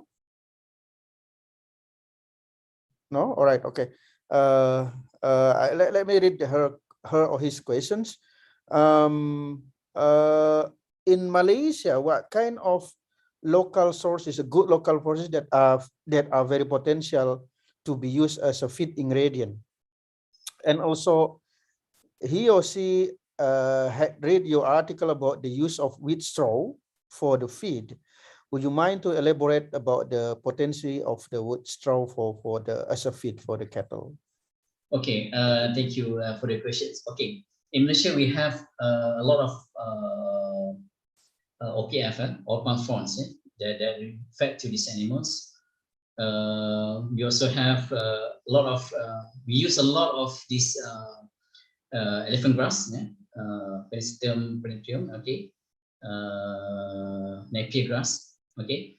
So those are kind of main feed for them, and even also commercial concentrate. I think, okay, regarding the wheat straw, it doesn't matter what type of biomass that you can find. all okay, because the cattle can be very efficient at these kind of things. Okay, I use wheat straw for my own PhD work. Okay, and I use fungi. Okay, wheat straw is just a model of biomass, but actually we have a lot of different biomass that are available in our country or in your country. And for example, rice straw, wheat straw, they are very poor in quality, but then we can improve that by a lot of different methods to improve that degradability and digestibility of the feed. That's the case if you don't have the access to a good quality ingredients. But I believe that just now, I think that's a good idea, because the idea why we're doing that, we try to treat this poor quality biomass, because in the world, not just Asia, maybe in Africa, they have the access to good quality ingredients. In some areas, it's not possible to plant a good, to cultivate a good grasses, right? So they have the roughages and the source of feed, which is very low in quality. Okay, if you don't have that options to use that, you don't have this luxury to import a lot of things from overseas for your farm operations. Whatever resource you have, as long as you can optimize that and you meet the minimum requirement of the animals, and then that will be fine. Right. Okay. That's why for my research right now, because I'm focusing on poultry right now. Although I have also focused on ruminants, but because of the funding here quite limited, so we use a lot of for poultry. So we find we try to look for a lot of these alternative feed ingredients. For example, insects. There are 7 insect species that's been uplifted by the EU, because usually before this they're banned, they use all these insects are banned as animal source protein, but they uplifted this, and you can use these insects as your source of animal feed. Okay, so that's one reason, but we are dealing with some, because they are high in protein. For example, bat fly larvae, they are high in protein, but they are also high in fat. So this is one of the challenges as well. For cricket, for example, we do an experiment on crickets to optimize the production of crickets. Although it's high in proteins, but they are mainly the main constituent also chitin. Okay, but there are also some benefit of chitin that we are going to look at. But of course, this cannot be used for larger animals like ruminants. But the idea is to find some alternative feed ingredients. Why you need to have that? Why now you should not just focus on soybean? You should not just focus on corn, on those common feed ingredients. Why? If you can reduce your dependencies on these feed ingredients, I call it just premium feed ingredients, then of course it will benefit your farm operations. The idea is because we try to minimize the competitions between the use for human consumption and also for feed. The human population is now growing. I think it's 9 billion by 2050, and now 7 point something billion people in the world. So you can imagine that the demand for, especially for the countries that is increasing in their income, right? For those Western countries, I think if you look at the statistics, the meat consumption has been decreasing for the over past years. Now, because they have a quite different mentality then. They want to reduce they start to change their diet to vegetarian and that kind of things. So I think it's very important for us, for precision, you try to find any alternative ingredients that is available. Anything. I have a colleague that dealing with a lot of things, like I don't know, any trees or any things that you can feed to them. Any other things, any plant materials that you can test. Okay, I think that's my take-home message for this one. Thank you, Dr. Narji. I believe the local feed resources in Malaysia and Indonesia are actually are the same actually. The plants are available in Malaysia, are also available in Indonesia. All right, I think Dr. Nazri, actually we have some more questions. I think 5 to 6 questions left, but we don't have time to go all the questions. So the committee will convey the questions to you by email. If we would appreciate if you can share your time for maybe a written answer for the questions. There is some questions also go to my private room, like how diverse the microorganism inside of rumen and so on, but unfortunately we are already behind the schedule, sorry. So do you mind if we send the remaining questions to you by email? Yeah, sure. Okay. I think by that, I think I would like to end the lectures, the first lecture session. Thank you very much, Dr. Nazri, for your sharing. Very interesting topic and also very fruitful for the students and also for us. In fact, I think this is very, very, as you said, that you are afraid of the too basic. It's not too basic for us. This is too advanced for us. Right, but anyway, it's very good for us to know the detail on the the nutritional issue of the ruminant. All right. Before I close, I would like to call the committee to share the certificate appreciations. Who gonna share? Prof. Asep, are you there? Ya, Ibu Windy Okay. ada, Bu Windy. Oh, Bu Windy. Bu Windy, also from Wageningen. Please, Bu Windy. Hello. Okay. So maybe Prof. Asep, she's please. on the stage. Okay. Thank you very much, Dr. Nazri. We would like to thanks for you for giving a lecture in online summer course program 2021, organized by Department Animal Production and Technology, IPB University. Your contribution for the program is much appreciated. So please accept our e-certificate for an appreciation, and then thanks again. And we look forward for further collaboration in the future. Thank you. Thank you so much, Prof, for inviting me to join this as a guest lecture. I appreciate it so much. Look forward for any future collaborations. Yeah. I believe today is not the last moment for us to meet. I believe that we'll have more engagement in the future. Thank you, Dr. Nazri. The certificate will be sent also to you by email. Then hopefully after the pandemic, we have a chance to meet offline, either in Bogor or at UPM. All right. By that, I would like to close the lecture sessions for the first lecture session for this afternoon. Before we move, again, thank you very much, Dr. Nazri. Thank you very much, everyone who already participated in these sessions. That's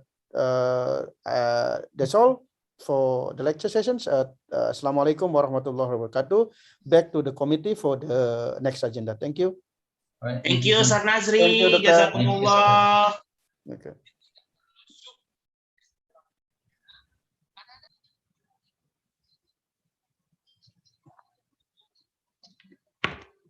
Arifin, please continue.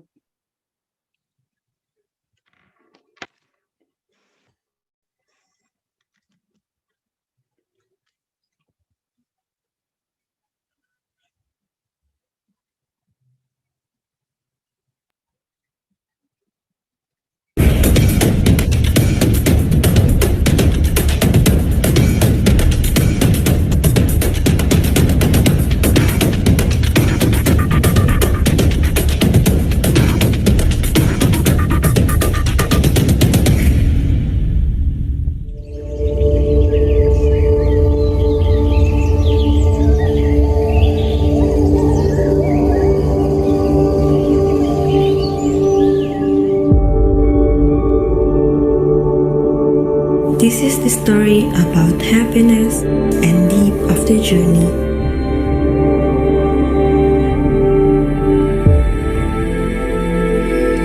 Dance, music, traditional clothes are timeless work owned by the West Kota Waringin.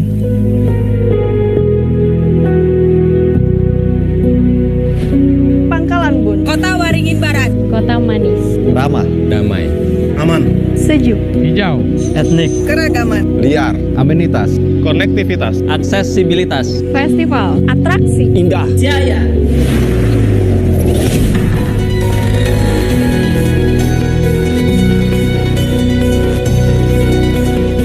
With any strength and rhythm, given the energy, spirit, and enjoying.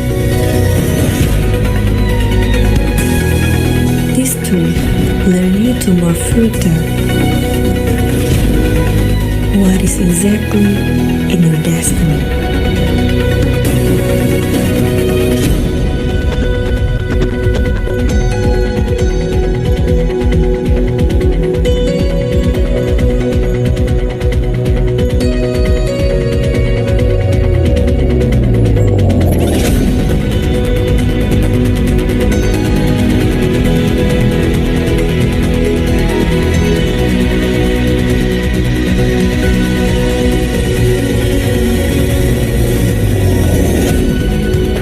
Natural beauty, culture, and culinary is my hometown.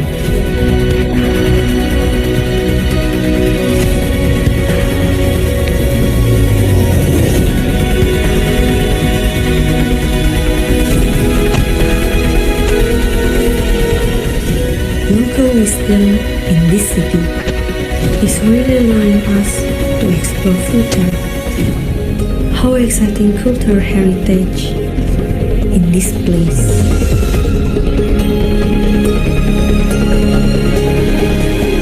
The natural beauty combined with the creativity giving us to the spirit of an adventure.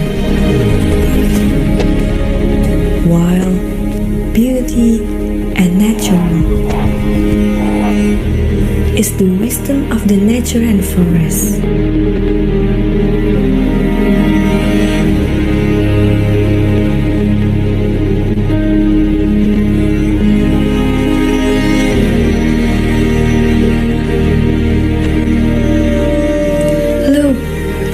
See them, the green of the forest, stretch of the river, the blue of the skies, and a wonderful night.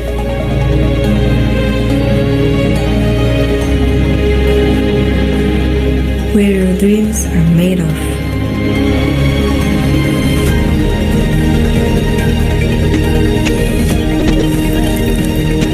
It's not only the immortality of flora and fauna, but it is born in a caring soul and a great will preserving a natural heritage itself.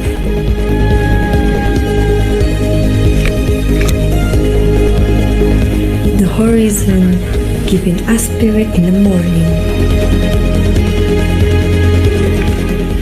Keep enjoy every step of your journey, because wherever it's a home.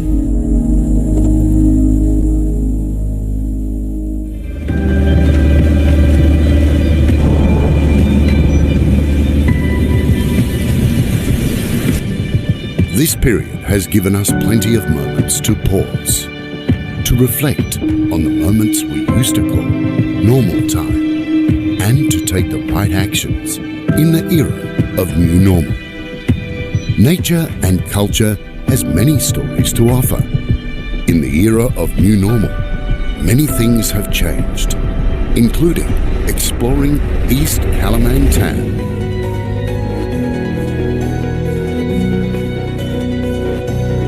Keeping your hands clean, feeling the freshness of natural water, diving down into the perfect blue depths of the beautiful sea, self-isolating in a signature hidden forest of East Kalimantan, wearing a mask when enjoying the exotic culture, maintaining your distance from the crowd has never been this relaxing. Exploring in every direction, crossing the heart of Kalimantan with your security a priority, offering an experience to connect with nature, staying in an eco-friendly lodge, breathing in fresh air, creating eco-friendly art. Everything can be found right here. Art and culture, nature and wildlife, adventure and sport, water activities, events and festivals, food and drink, shopping and souvenirs. It is true that everything has changed. Visiting East Kalimantan will always give you excitement and limitless experiences. See you in East Kalimantan. Escape to East Borneo, lost in paradise.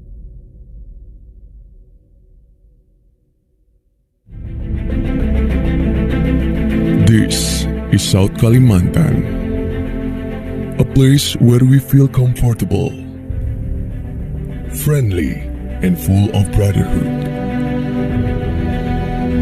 Make unforgettable stories, where its nature is full of natural resources, which is the gift from the Creator. The beauty of nature in it make the journey feel perfect. Every arrival will be welcome by a stretch of forest that invite us to adventure more. Art and culture are closely embedded on the people, the identity of a nation that has survived from generation to generation, a mirror of our diversity. From the sound of panting to the delicious variety of Banua cuisine, spoil and bring us out of all fatigue. Many well-known natural resources in South Kalimantan. One of them is the Banja Diamond, the best quality and precious stone in the world, where the natural wealth is not only to be used, but also to be preserved. Whoever comes will never get bored, because South Kalimantan will always welcome people like family. Uniqueness, beauty, diversity, they blend into one in South Kalimantan. The balance of human and nature makes South Kalimantan will always be remembered by everyone who comes.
Hello, committee.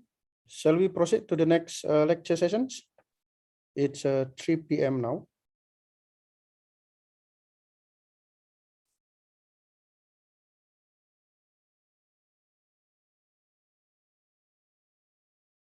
Okay, let's move to the next presenter. Okay, welcome back all the participants to the lecture sessions. Let's move to the second lecture sessions today with another topic to be delivered by the lecturer from Host University, Ibu Dr. Maria Ulfa. Okay, Bu Maria is with us already here. Hello, Bu. Hello, good Okay. afternoon, Good Dr. afternoon. Cahya. All right, thank you, Bu, for being with us this evening. All right, okay. Is everyone ready now? Okay, I still see some of you display only the background without any face. All right, what's going on? Are you having Sleepy? problem with Sleep or with sleepy? or sleepy? All right, Irene, Rofi, Ko Ying, Xiang, Liada, I only see your background there. Where are you? Can you show your face? All right, don't be shy. Okay. Bu Maria is a very motherly lecture, so no need to worry to be bite. All right, okay. All right, I think let me go through the camera. Okay, looks everyone already saw the face on the camera. All right, I think okay. Still, some of them are still off. Committee maybe can take a note on some of them who is still not on the camera. All right, okay. Without further ado, because we already behind the schedule, let's move to the second lecture today. Okay, Pak Arifin, would you mind to share the slide, please? Before we start, I would like to, as usual, I would like to introduce our speaker today. Okay, for those who coming from the department, I don't think everyone I think already know the lecturer today for this evening. But for those who are coming from outside IPB, even though Dr. Maria has well-known track record nationally and internationally, I think need to introduce also today.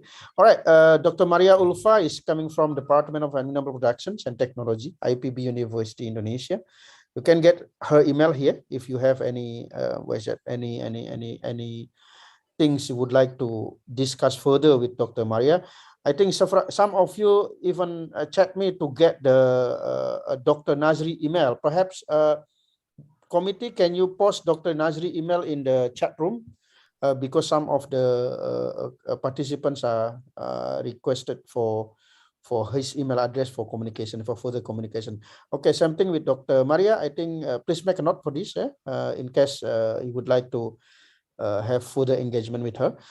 She's gonna deliver the talk on heritage poultry breeds and productions. Okay. Dr. Maria is graduated from Brawijaya University, okay, the Apple City in the east of Java, from Faculty of Animal Science in 1998, and then continue his master and doctoral study. Elora, where were the voice coming from? Okay, can everyone mute first? All right, she got her master degree from Department of Animal Science in University of Georg August Göttingen in Göttingen, Germany, and then PhD from IPB University in 2016 in Animal Bioscience, Graduate School of IPB University. This is the her professional experience from the 5 years back. He is a member of associations of animal science scientists, Indonesian animal science scientists, Himpunan Ilmuwan Peternakan Indonesia.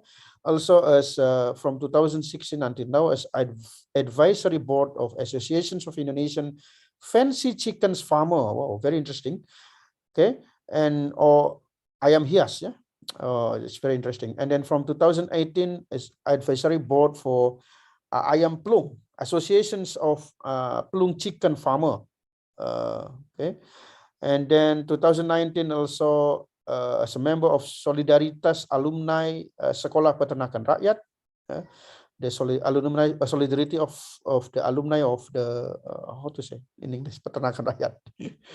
All right, and then associations of Indonesians captive bird and poultry breeders as advisory board as well. Yeah, and then also this is very prestigious positions as regional coordinator in West Java, Jakarta, and Banten for World Poultry Science Associations, very prestigious professional associations in poultry science for Indonesian branch. Okay, and then this is the publications track record for Dr. Maria. You can easily find in Sinta database. You can see how productive she is, yeah? With the publications either in Scopus and also in that other database of scientific publications. I think by that, Dr. Maria, I would like to offer the stage for you. But before that, I just would like to recall all the regulations to all the participants again. Turn on your camera. Okay, I have to repeat all this again and again. Turn on your camera. Okay, imagine that if you are in the offline class and then you are not exist in the class, then how we can consider your participations in that lecture. So please turn on your camera and then show your physical appearance on the camera, and then also turn off your microphone unless the lecturer requested you to turn on for answering the questions or also for during the Q&A sessions. Okay, and then also don't forget that attendance list will be circulated sometime in the middle of the lecture, so don't miss it, because somehow also we don't want to entertain the request of some of you to again please circulate back the attendance link and so on. So just be ready with the link that will be circulated by the committee in the chat room. All right, okay. Without further ado, please, Dr. Maria, the time is yours. You have 1 hour 40 minutes, but I would like to. It will be better if you can spare about 20 minutes for Q&A sessions for the participants. Thank you. Silakan, Bu. Please, Bu.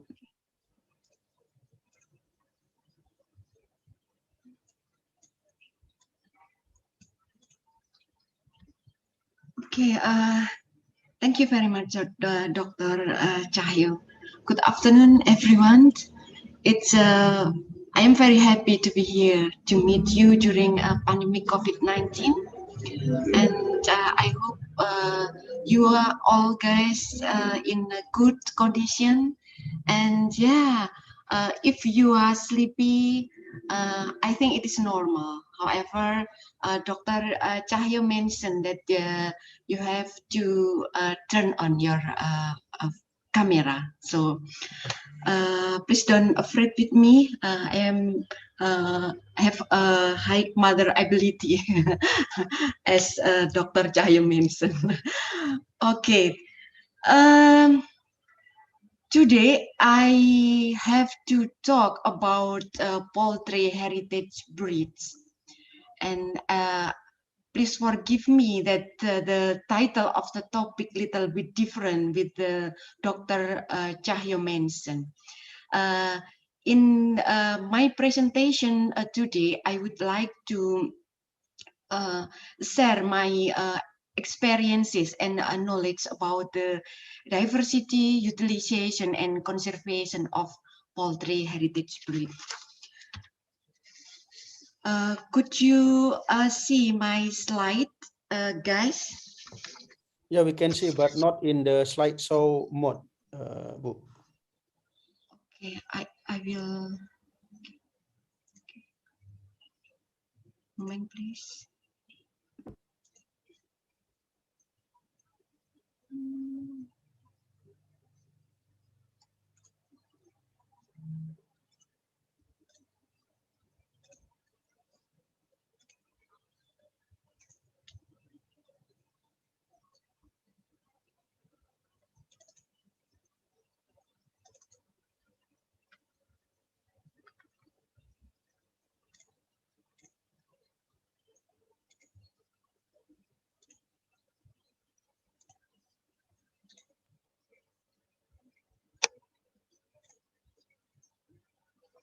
Okay, could you see my slides now?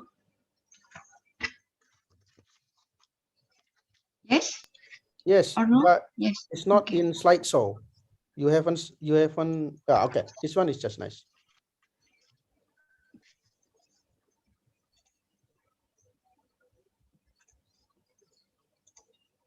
Well, Dr. Cahyo already introduced me, so I think I only introduce about my majority. I focus on heritage poultry production and conservation, and also bioacoustic of birds and poultry, and the last one is about poultry reproduction. So maybe in the future, if you want to collaborate with me or to discuss with me about this kind of topic, you please don't hesitate to contact me. There are three subtopics that I would like to share with you.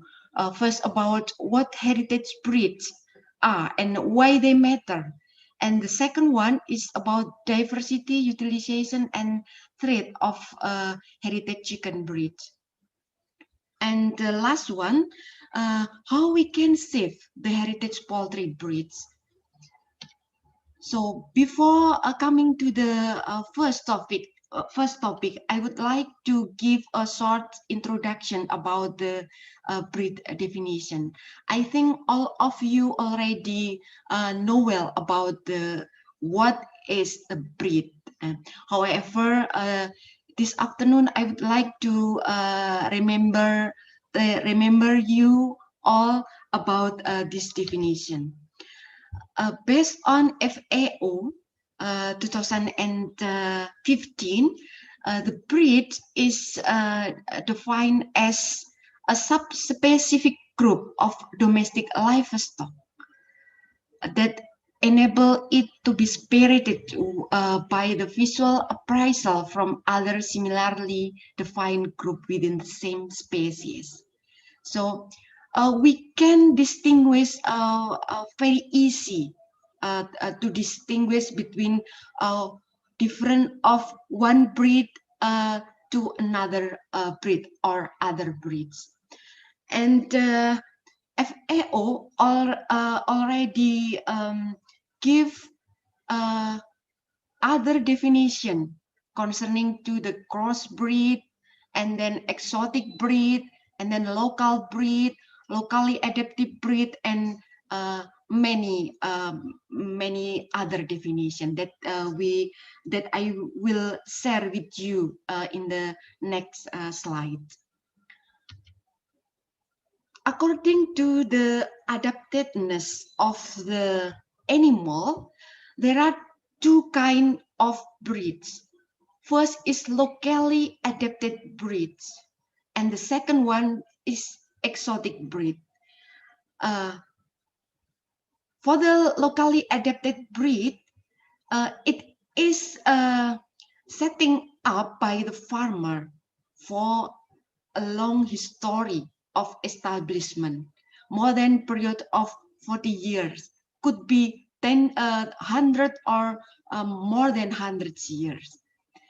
And this adaptability is not only genetically adapted, but also adapted to the traditional production system and also the cultural of the farmer who keep the breed.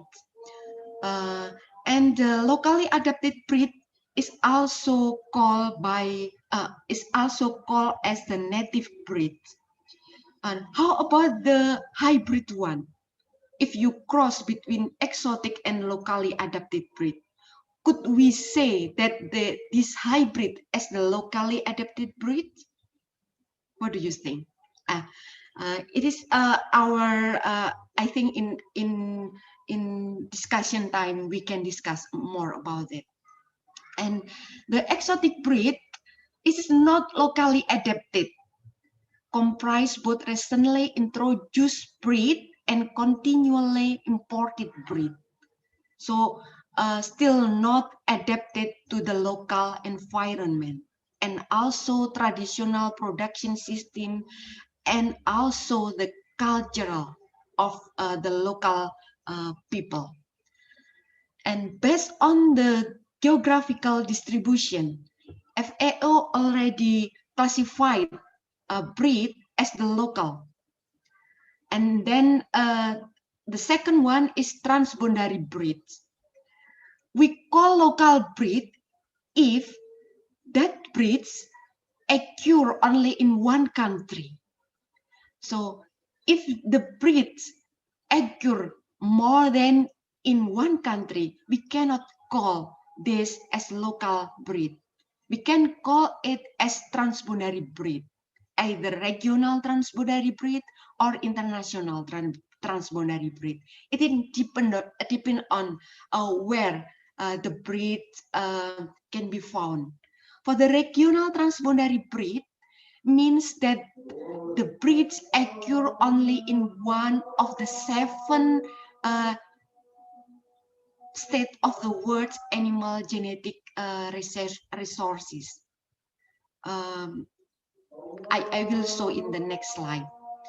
And for the international transboundary breed, if occur in more than one world's animal genetic resources for food and agriculture.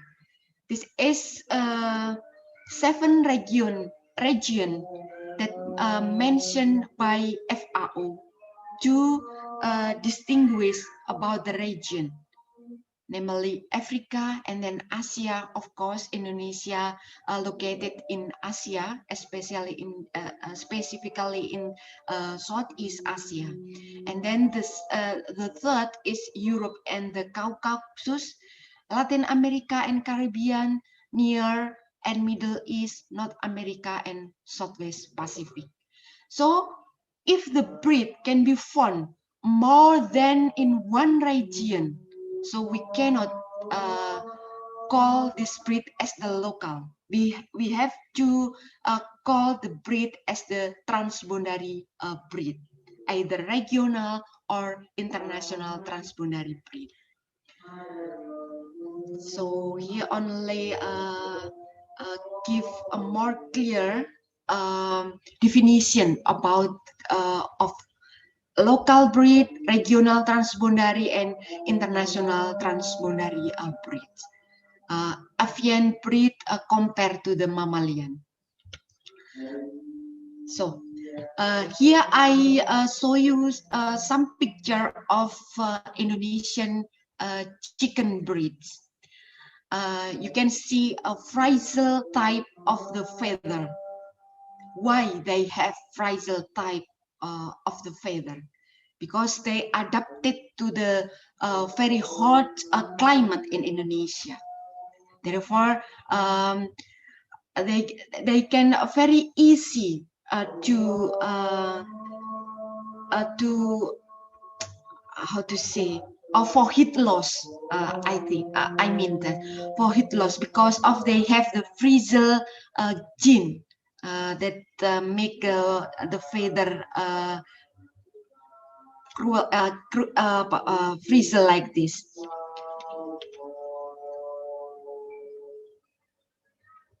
And to compare between exotic and local breed, here I give you some example.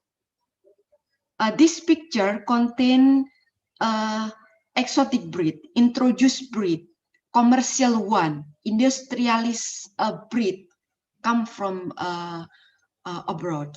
And this picture contain a picture of Indonesian breeds, local breed of Indonesia chicken. So how about the hybrid of chicken? For example, here I give you example, Kampung Super.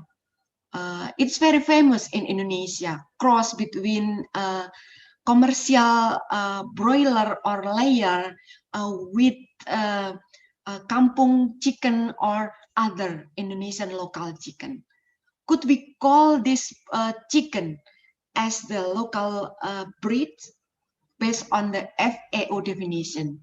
No, we cannot call this chicken as the local chicken, because they can be found in other country because of the genetic of the exotic breed as his parent, and also in this breed genetically contain exotic breed from his parent. This is again, I show you a more clear about the poultry population trend based on the region. So yeah, chicken, duck, turkey, and also goose. The color means the different region in the world. Compared to the other livestock, chicken population is higher, double than the cattle, and also sheep, and maybe triple on or more compared to the goat and pigs population. And what heritage breeds are and why they matter? Why we have to care about the heritage breed? If we talk about the heritage breeds, we should go back at least 8,000 years ago, when the first domestication process and agriculture were begun. As human population grew, farmers spread out into diverse region and also diverse climate. They bring all the animal that they have together when moved to other region, and by time the animal will adapt to the local climate. And now, after more than 100 years, more than 200 years, the number of breed increase. However, some of them also decrease or maybe extinct in the future. I give you example. In Indonesia, we have some Indonesian chicken that already extinct because of not utilized by animal. In the hot area of Pantura, how to say Pantura, Dr. Cahyo, in the ocean region in Java, Java. Not coast. Oh yes, yeah. Not coast. In coast area. So the chicken do not have a feather like a neck chicken, and because of people know, I mean that thing that the chicken has abnormal chicken, as abnormal chicken. Therefore, they don't utilize the chicken. Therefore, the chicken already extinct in 2007, I think. And come back to the breed establishment, how the heritage breed established. Actually, poultry breed and also animal in general grow from the community. Breed development is an intricate story of the strong and specific connection among animal and then land, culture, and the need of the people who use them. I illustrate in this picture. So the combination of the human need, isolation, human culture, and history, it is make up the breeds. With limited resources and also the very hard threat of the natural environment. The farmer system produce breed of animal that are still productive today, as well as uniquely adapted to the local condition. This is the key feature of the heritage breed. It is not only adapted to the environment, but also the human culture and human need. And also there is a partnership between animal and people who use them. So it is more than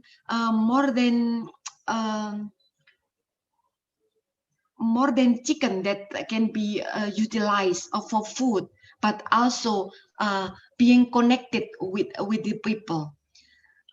In Indonesia and also many countries in the world, the production system of the poultry can be divided into three types. First is landrace, the second is a standardized breed, and the last is industrialized breed. For the landrace, the landrace is characterized by the low production.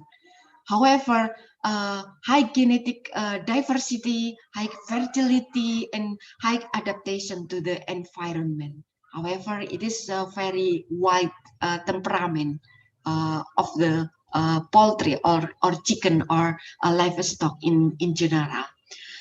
And for the landrace, it is applied the combination between the modern and also traditional production system. And sometimes we call it as the traditional production system. And for standardized breed, actually that breed already selected, but not yet final, and need further selection to become industrialized breed. So standardized breed, it is a medium between landrace and also industrialized breed. And for commercial one, the industrialized breed is used to produce a mass poultry population with high production rate and, however, low genetic diversity, low adaptation to environment, and low temperament of the breed. And we also have experience concerning to the genetic diversity of Indonesian chicken. We compare to the hybrid one and also imported chicken, and we found that the indigenous rare chicken or the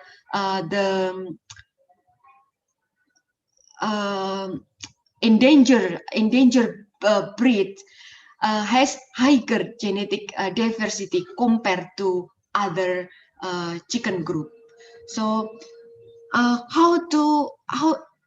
the further question is how to save this genetic diversity, the high genetic diversity, for the future utilization. we will discuss in the last material of my presentation. Come back to the commercial and also local chicken. Indonesia has at least 14 standardized chicken breed. I give a name here. And for the Kampung Unggul Balitnak and also Sentul, especially for egg and meat producer chicken, it is already used as commercial chicken. For industry base. Already some industries in Indonesia already use Kampung Unggul Balitnak and also Sentul for commercial purposes. And however, other chicken still are waiting for the future development of the local chicken industry in Indonesia. For the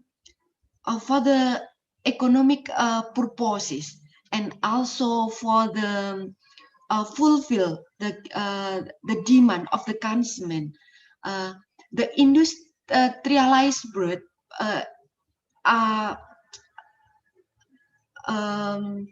I mean that are suitable for the commercial purposes.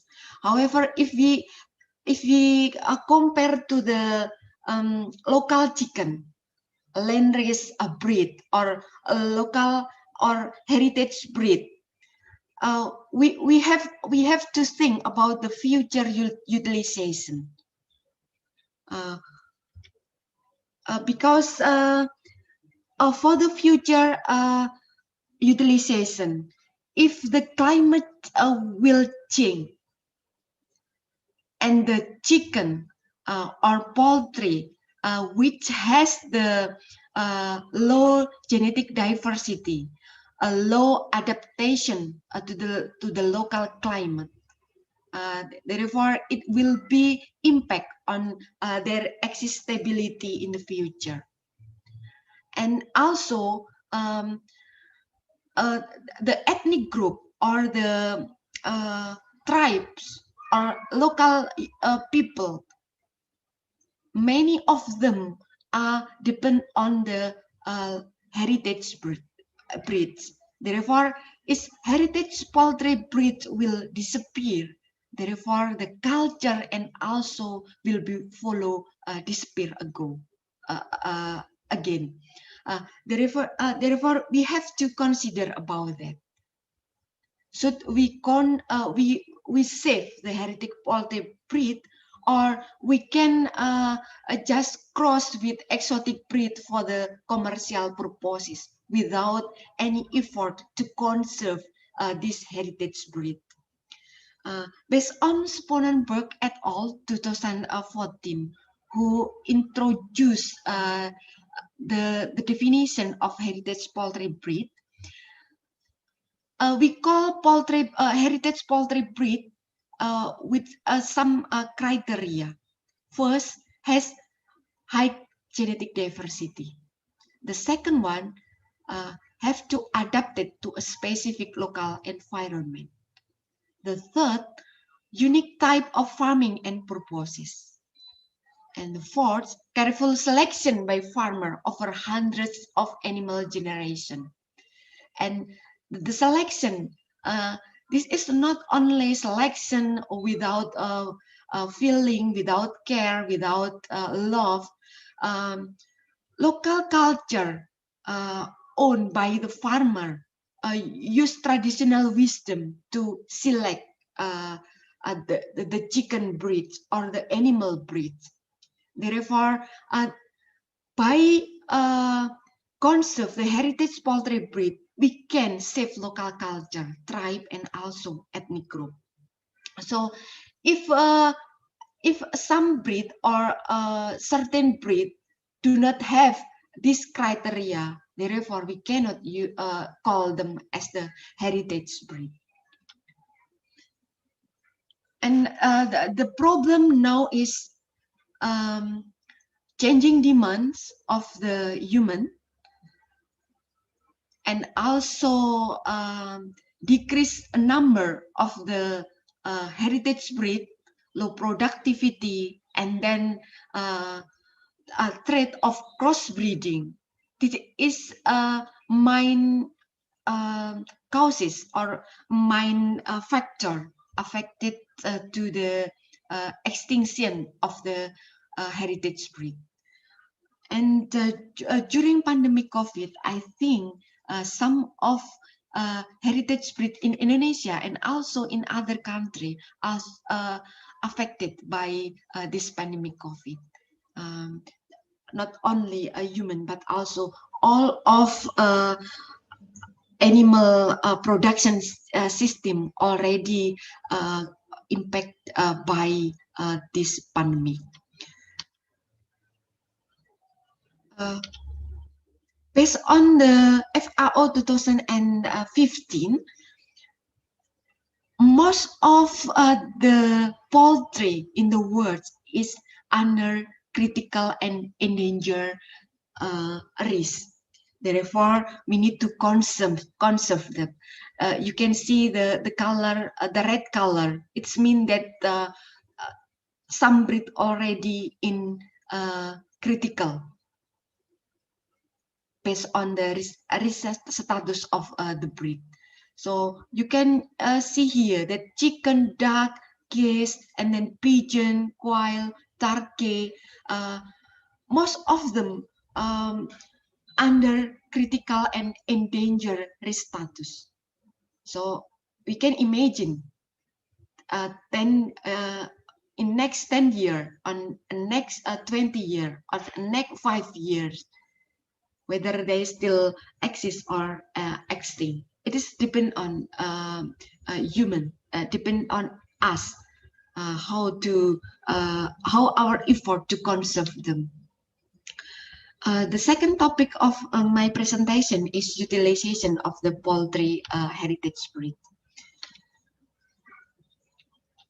There are some utilization of the poultry in Indonesia and also in the world as a food, and then also as entertainment purposes, and then for religious and belief, and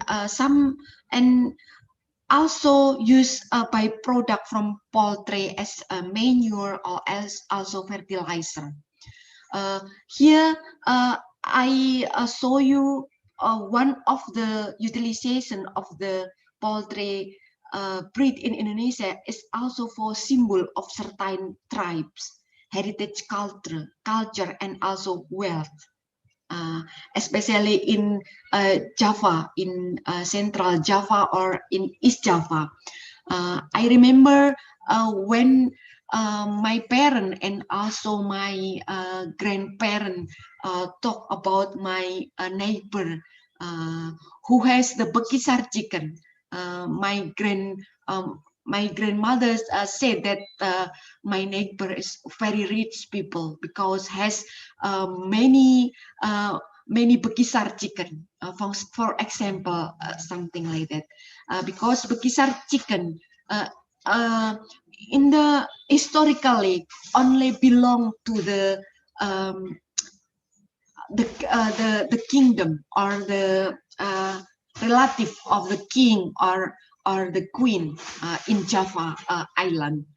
So it is the symbol of the wealth, symbol of tribe or ethnic group.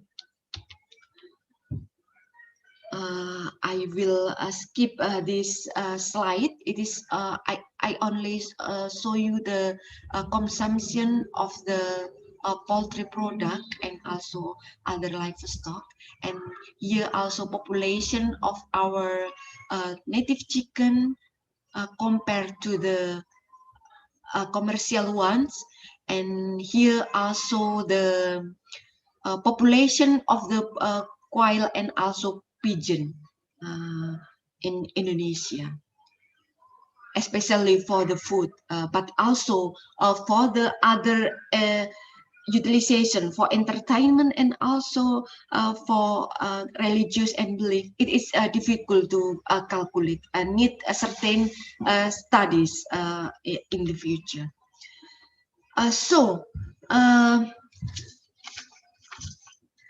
This picture of the chicken, this one is the Cemani chicken.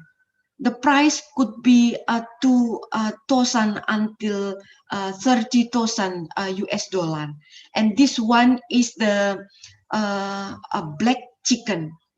The price is now the price of the once a month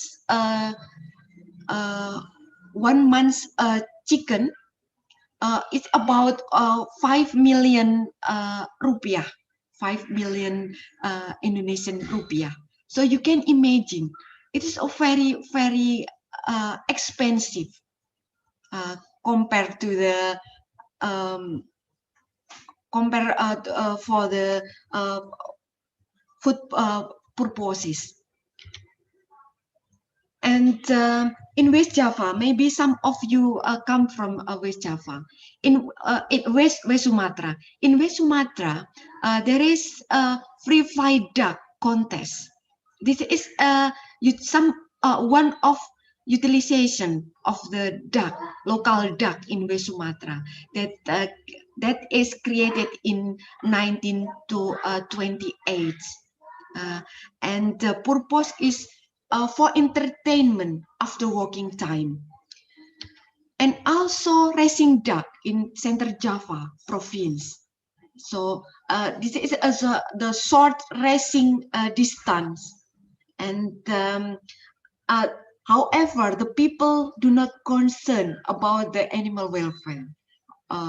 And I hope in the future will be many research. I do hope that we can do research in this area to measure how how animal welfare will impact on this duck during contest. And as I mentioned before, that heritage breed always have connection with the local history, local culture. Here I give you a picture about like a party after harvesting of agriculture product to say thank you to God. This party will be conducted together with the racing duck in Central Java province. I think people from Temanggung, maybe Bu Yunia here, maybe also know about that.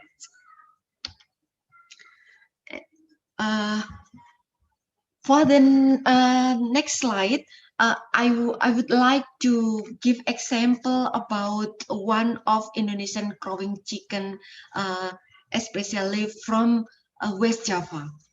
We call pelung chicken. Some of you come from other country. Maybe some of you come from Japan. The pelung chicken has a similar song type with the chicken breed in Japan. I will show you later. So this chicken we can call as heritage chicken breed because the chicken has all the requirement to be heritage chicken breed. High genetic diversity, adapted to specific local environment, and etc. In Indonesia, we have 5 growing chicken. Namely, pelung chicken come from West Java, and then kukuak balenge chicken from Sumatra, and then Bekisar chicken come from Madura and East Java, Gauk chicken come from Madura, and then Gaga chicken come from Sulawesi. However, in this presentation, I only focus on the Pelung chicken. This I mentioned about Japanese heritage chicken. Pelung chicken, similar to Koyoshi chicken in terms of the type of crowing, with the very long and deep crowing type. This is the area competition of the Pelung chicken. And then during contest, there are four type for contest parameter. Champion, and then song, and then performance, and also a body weight. I mean that there are four type of the champion in Pelung chicken contest. Champion means that the chicken should have the good song, and also good performance, and also good body weights. This become a champion in this contest. And the Pelung chicken contest, it is only for male, for male chicken, first established in 1980. It is the second oldest chicken contest in Indonesia. The oldest one is the Bekisar chicken. So the price could be $7,500 US. It is a price before pandemic COVID-19, and I think now the price already reduced drastically because of the pandemic situation. Yeah. So this is the condition during the judgment of the Pelung chicken competition. So the committee of contest will weight the chicken, and also will judge the performance, and also the song characteristic of the chicken. You can see here that the judge is using the ethnic clothes of the Sunda ethnic. So we can see here that not only the breed of the chicken that should be conserved, but also the ethnic group, and also the economic of the this human in this group. So I think it's become complex in the future. Here I show you.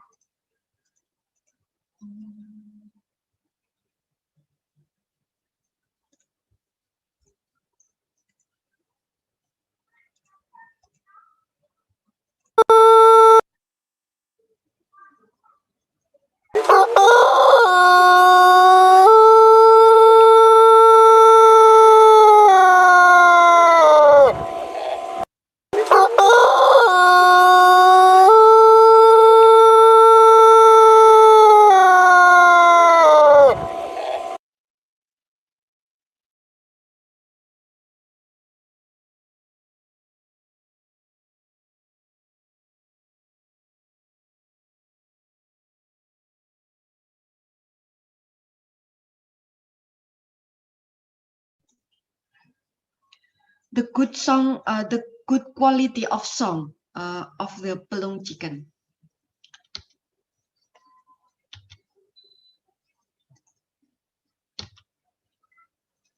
Okay, I think I do not need to explain about that. So in Indonesia, the community of the farmer and also breeder try to conserve the chicken, not only by doing contests, but also by conducted meeting and discuss about the parameter of the contest performance and also production system. And during the pandemic COVID, the breeder and farmer community of the chicken in Indonesia also conducted a contest by virtual, by online contest. I think it is a very good progress, very good news for the future, and maybe some of you are also concerned in this chicken. You can create many program virtually to introduce a chicken or other heritage breed to the community or to the other people by online. I think we can take advantages for this pandemic situation.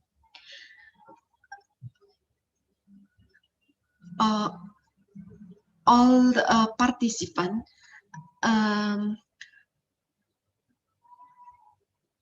traditionally the pelung chicken in Indonesia also feed concentrate feeding by combining many feedstuff and also traditionally cooked by the farmer, something like this.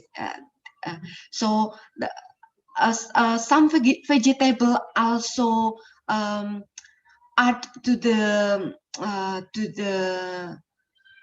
formula, feed formula, and then cook them and then give to the chicken. This is traditionally production system, and until now still applied by the farmer. Now we are coming to the last topic about the conservation of the heritage breed. How we have to conserve the heritage breed. Actually, there are some steps to conserve this breed. First step, we have to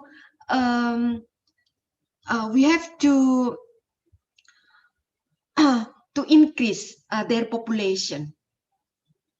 If enough number of the animal, we can also we can continue with the another program or other program. However, the knowledgeable of the breeder and also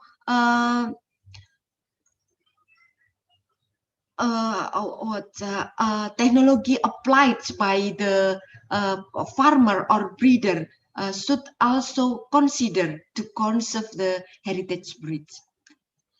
And the next step, we have to do careful selection practices, not just cross and then select the breed, but also we have to conserve the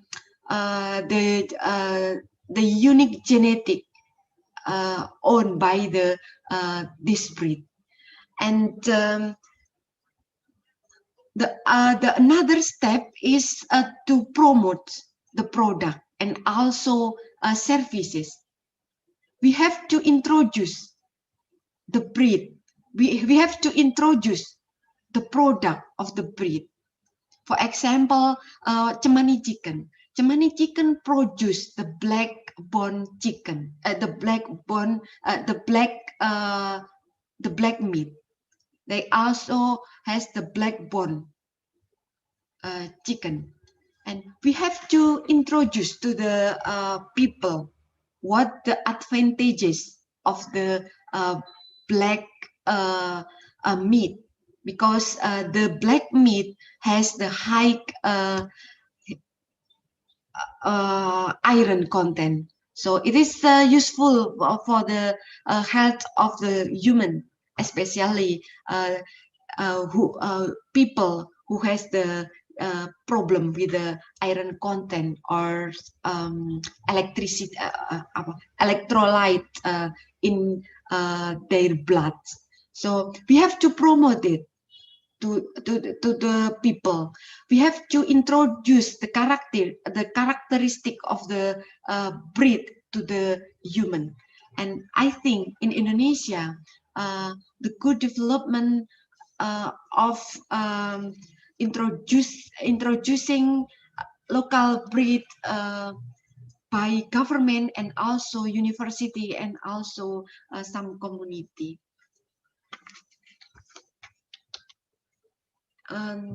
Besides that, we have to concern on the purpose of the conservation. There are 4 purposes for conservation of the breed, namely economic, and then social and cultural, and then environmental, and then research and training.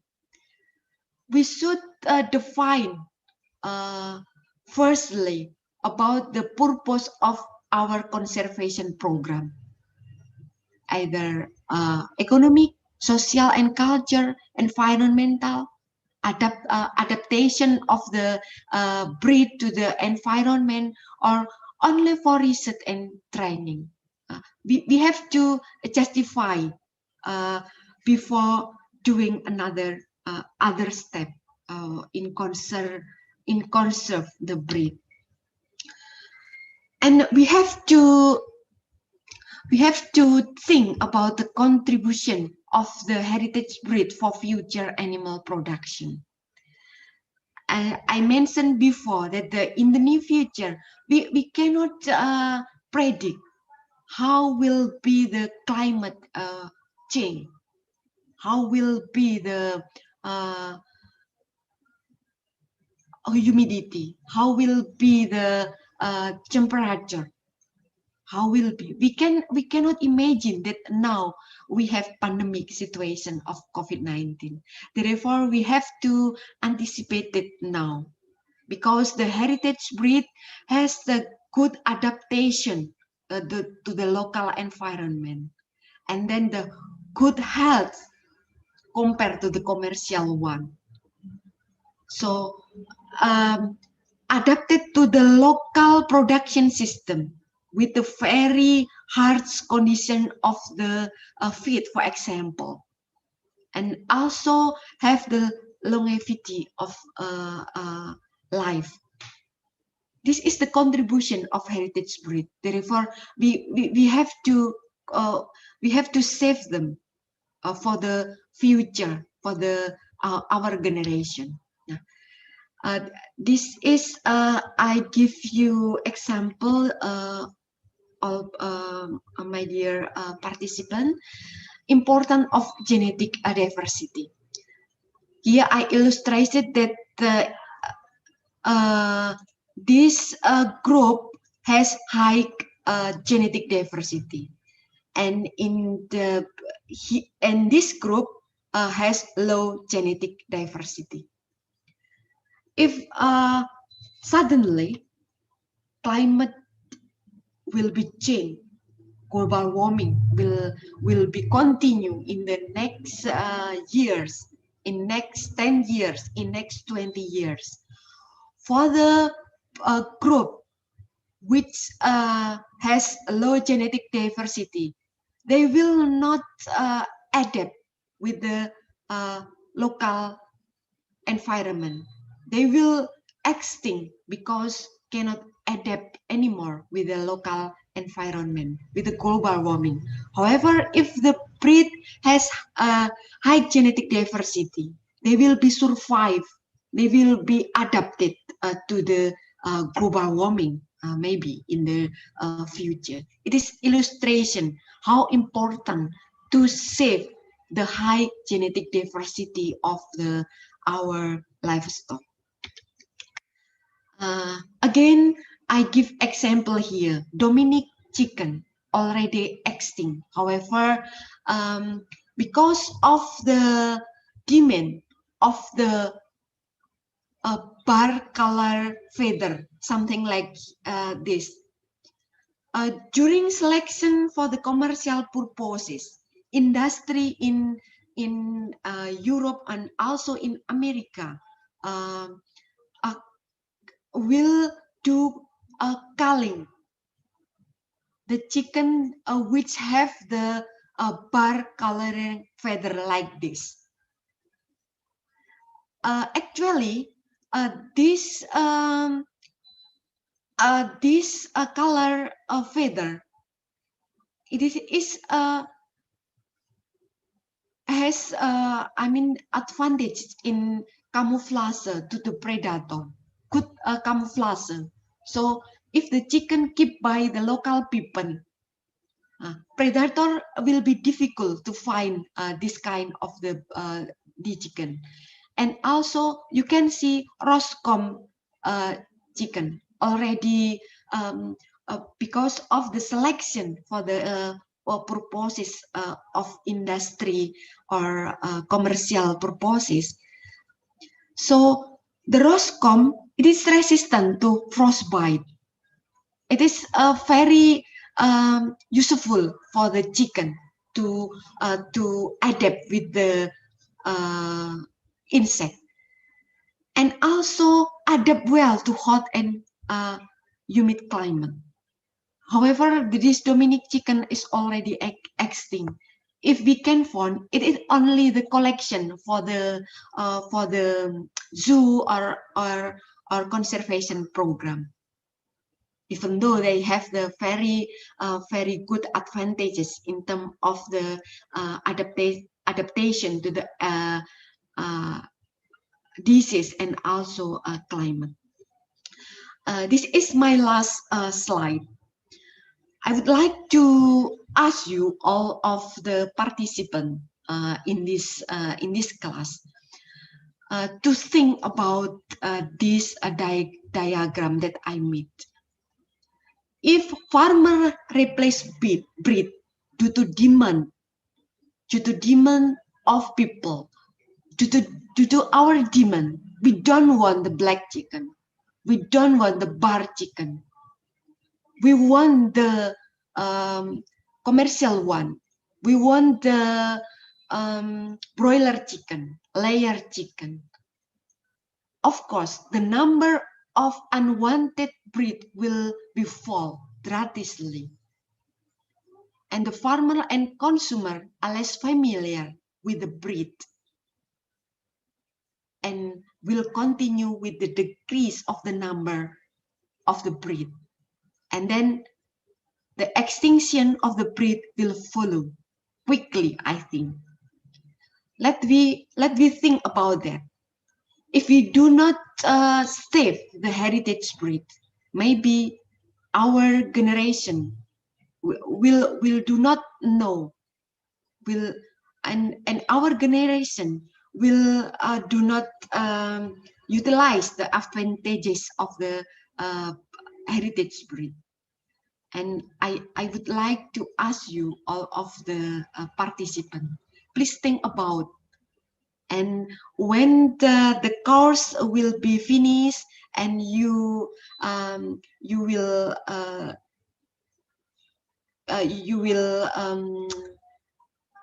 continue your activity, and for example, student in animal science or student in biological science, please think about it.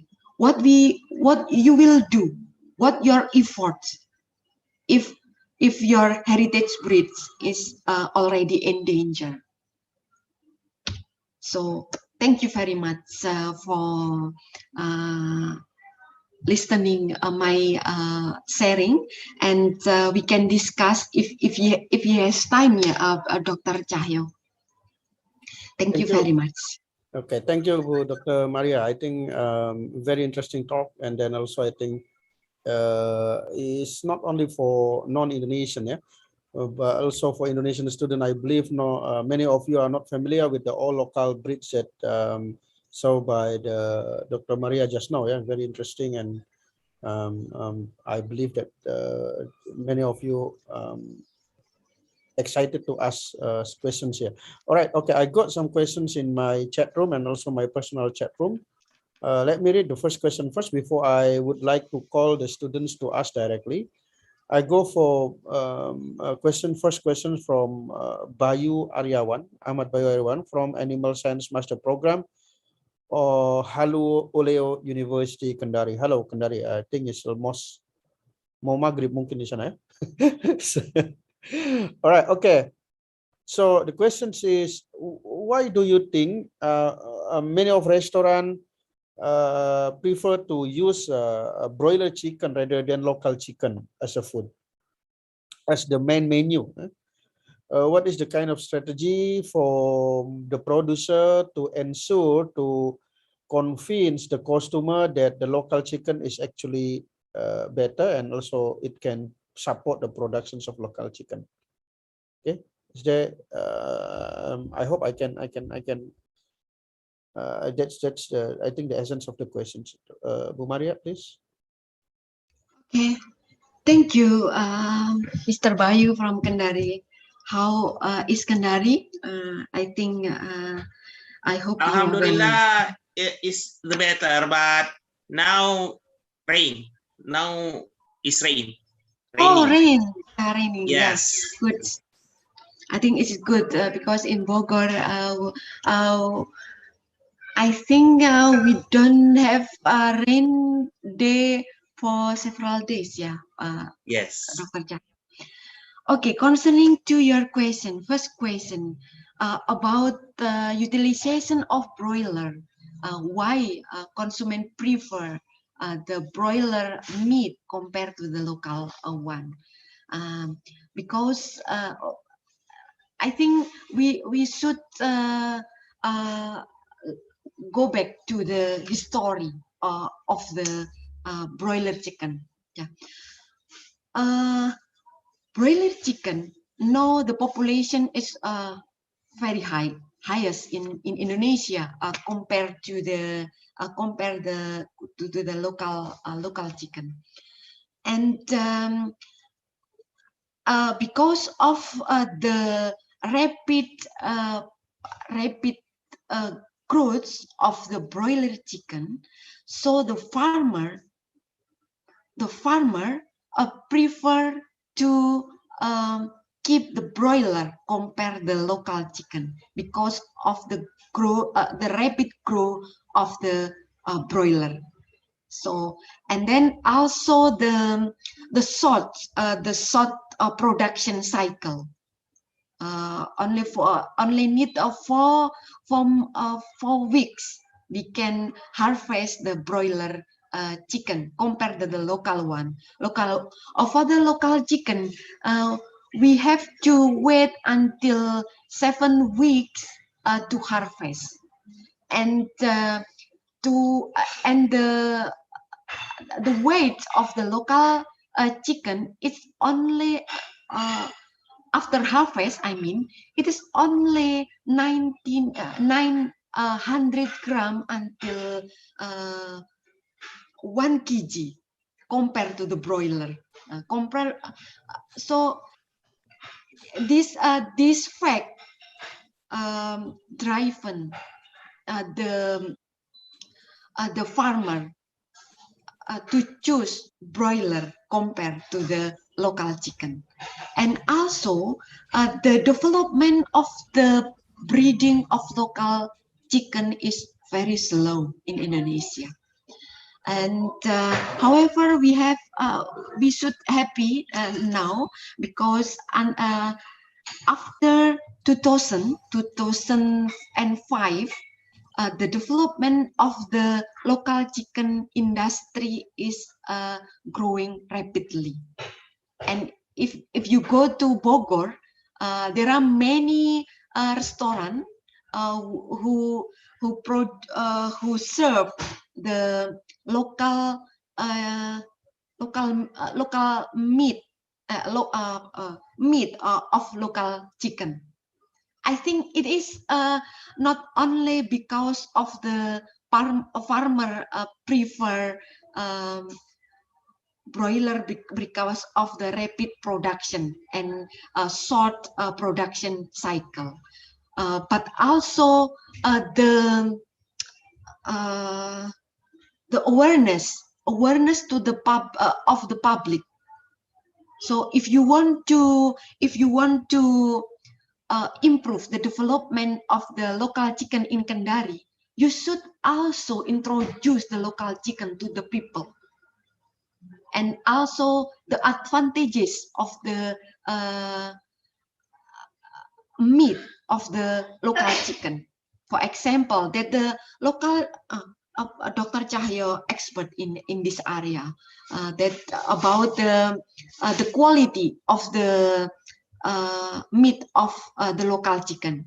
It's better than the broiler one, something like that. So you have to introduce, and also the government in your region have to support also. Not only to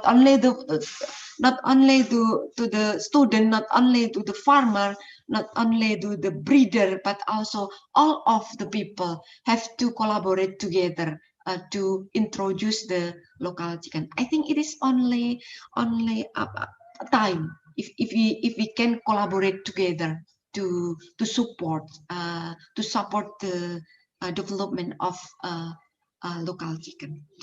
The second question about the industry, how the industry. I think it is because of the economic one. I think, as I mentioned before, because of the rapid production, rapid growth, and also short production cycle, and also people prefer the white meat compared to the black meat, for example. And also the regulation from our government. Our government have to give limitation in terms of the population of the broiler and layer chicken. However, in another one, the demand of the poultry product increase, always increase, or year by year. And if the development of local chicken breeding not yet developed, I think it is difficult to replace directly the broiler industry. Therefore, what we can do now first is to introduce our local chicken, the advantages of our local chicken, and then to promote the breeding development of the local chicken. If the breeding development improve, I think the population of the local chicken will increase. Therefore, if the population increase, the price of local chicken will be also decrease. The problem now is the meat of the local chicken, come from local chicken, is quite higher than the broiler one. Therefore, people prefer the cheaper one. Of course, I also will do the same. If I have no enough money, I will choose the cheaper one compared to the more expensive one. And then by time, I think by developing the local chicken breeding and selection, we can improve population, and we can reduce the population of broiler. Yesterday, I was invited by the Ministry of Agriculture, Directorate of the perbibitan, itu apa ya Pak Cahyo ya? To breeding, yes, yeah, Yes. breeding and Directorate of Breeding and Production of Animal. We discussed about the future regulation to give limitation in poultry in the broiler population. And now we are still discussing it. I think it is not easy to give regulation because of industry has already a million population of the chicken. I think it is my answer, Dr. Cahyo. Thank you, Bu Maria. I think it's clear enough. We have some more questions, so I'll move to the next questions. I would like to call perhaps Ahmad Bestari. Are you there? Can you ask directly to Ibu Maria? Is your microphone working, Ahmad Bestari? Okay, no. Or let's move to Olivia from Bali. Olivia, are you there?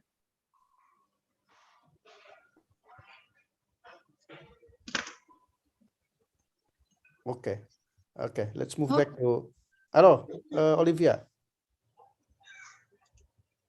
No. All right. Okay. I move back to the Ahmad Bestari questions first before was it Olivia can deliver her questions if possible. All right, okay. I'm Ahmad Bestari from IPB University. Why don't Indonesian's native chicken have a population structure like commercial chicken, like broiler, such as we don't have grandparent stock, parent stock, and final stock for, like say, local chickens. But in the broiler, of course, we have a very structurized structure. Bu Maria, perhaps you can elaborate these questions, please. Thank you, Dr. Cahyo. Hello, Ahmad Bestari. Nice to see you. Concerning to your question, we have to go back to the history of the broiler development, broiler establishment. So the broiler first established in 1940. During our effort to penjajahan ya apa ya Pak Cahyo penjajahan occupation yeah. During Indonesian colonized by the Netherlands and their college from now 1940, how many years, and now they have already have the structure pedigree of the broiler, great grandparent stock, parent stock, and also final stock. And the 4 parent stock they sell to Indonesia. So we have a parent stock here. And then we produce final stock in Indonesia. We produce final stock of the broiler in Indonesia. And for the local chicken, the development of the breeding and selection of the local chicken in Indonesia has been beginning in 2000. Still 10 years ago, more than 10 years ago, 11 years ago. We are still developing. If you, however, personally, I am very happy because some of industry in Indonesia concern and use local breed. For example, PT Sumber Unggas Indonesia. You can search by Google PT Sumber Unggas Indonesia. This company is the highest, I mean the biggest company for the local chicken breeder. This is the biggest local chicken breeder in Indonesia. they has already this company has great grandparent stock, parent stock, and final stock. And we are very lucky because our student, five of my student now is they are doing research there, and I'm very happy that my student, the material of our research is the grandparent stock. So actually we have beside the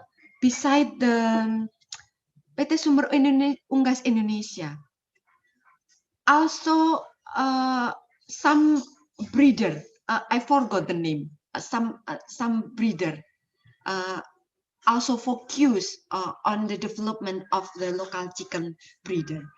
I think in next 5 years, the population of the local chicken will be increased if the many breeder of the local chicken increase also, and we will have the grandparent stock, parent stock, and then final stock of the local chicken.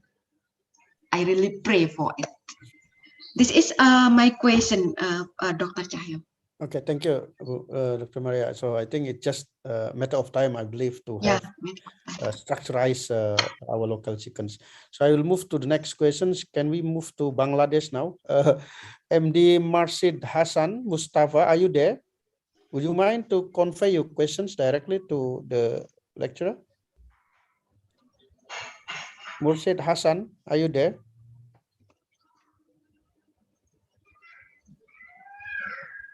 Yes. Okay. I can hear. Can you convey your questions directly, please? Yes. Please. Okay. Okay, please. I can want to genetic materials of how can you preserve, but how can you conserve the genetic resource of chicken in Indonesia and relevant countries, Southeast countries.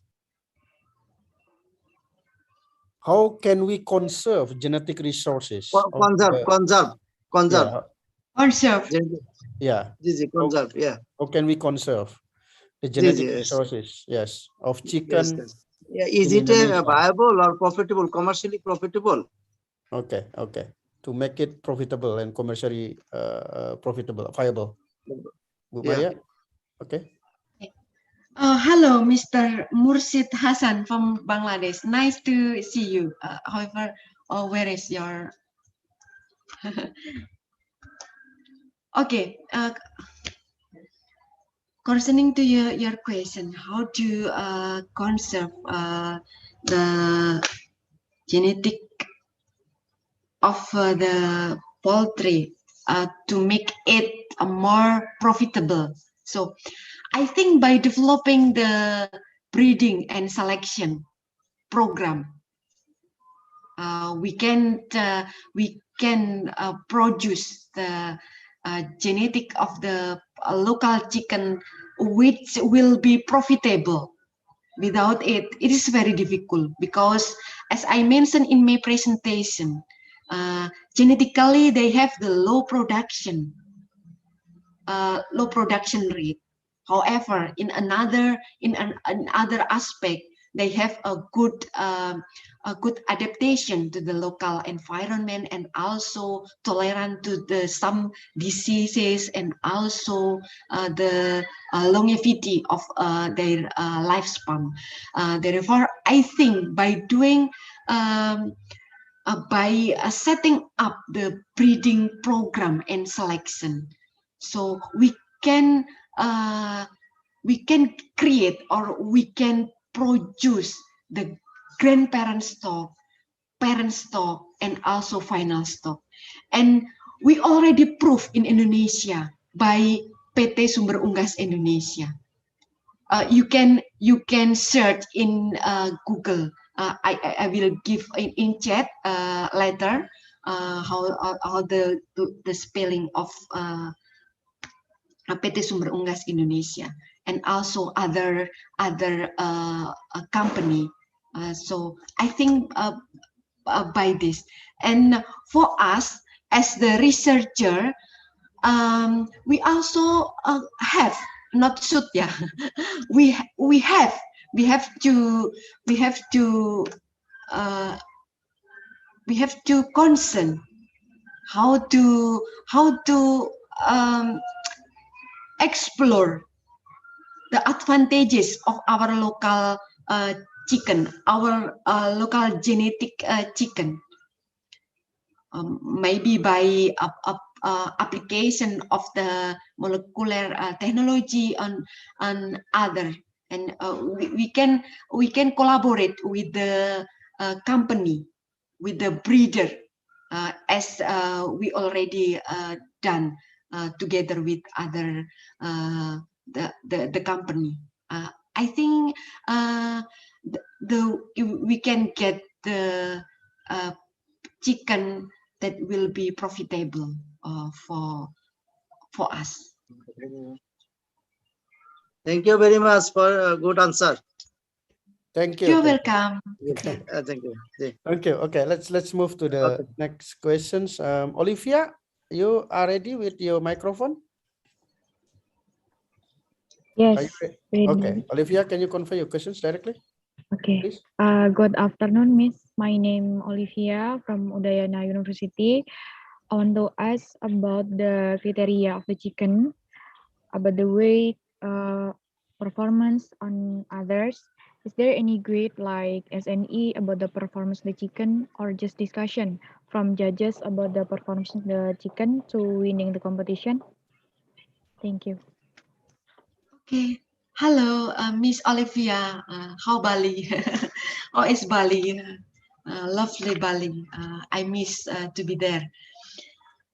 Concerning to the judgment, unfortunately, until now, we don't have standard national Indonesia, national standard for judgment for the chicken competition, especially for the song competition or the beauty competition. However, I think we have to develop it,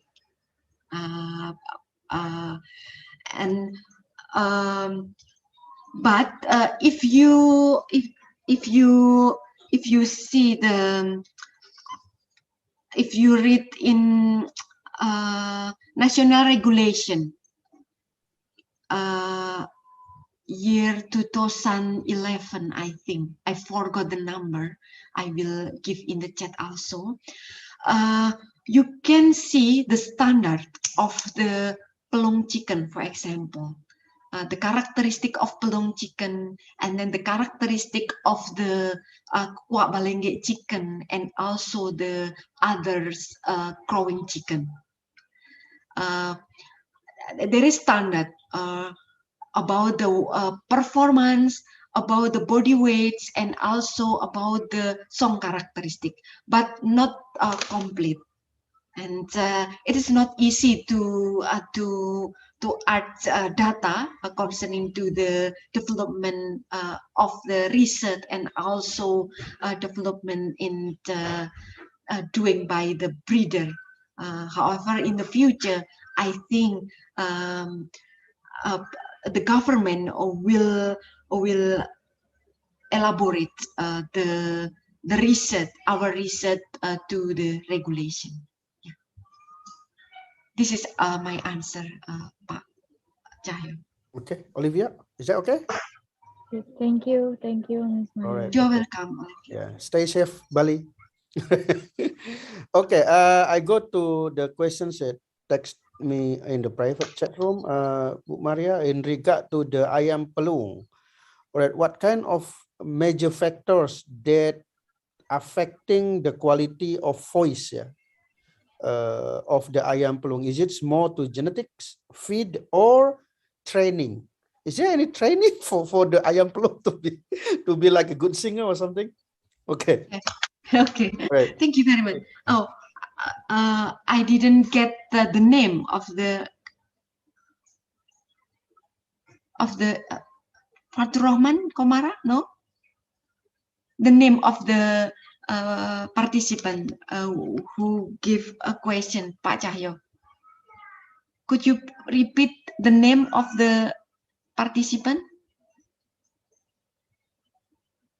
Pak Cahyo. No. Okay.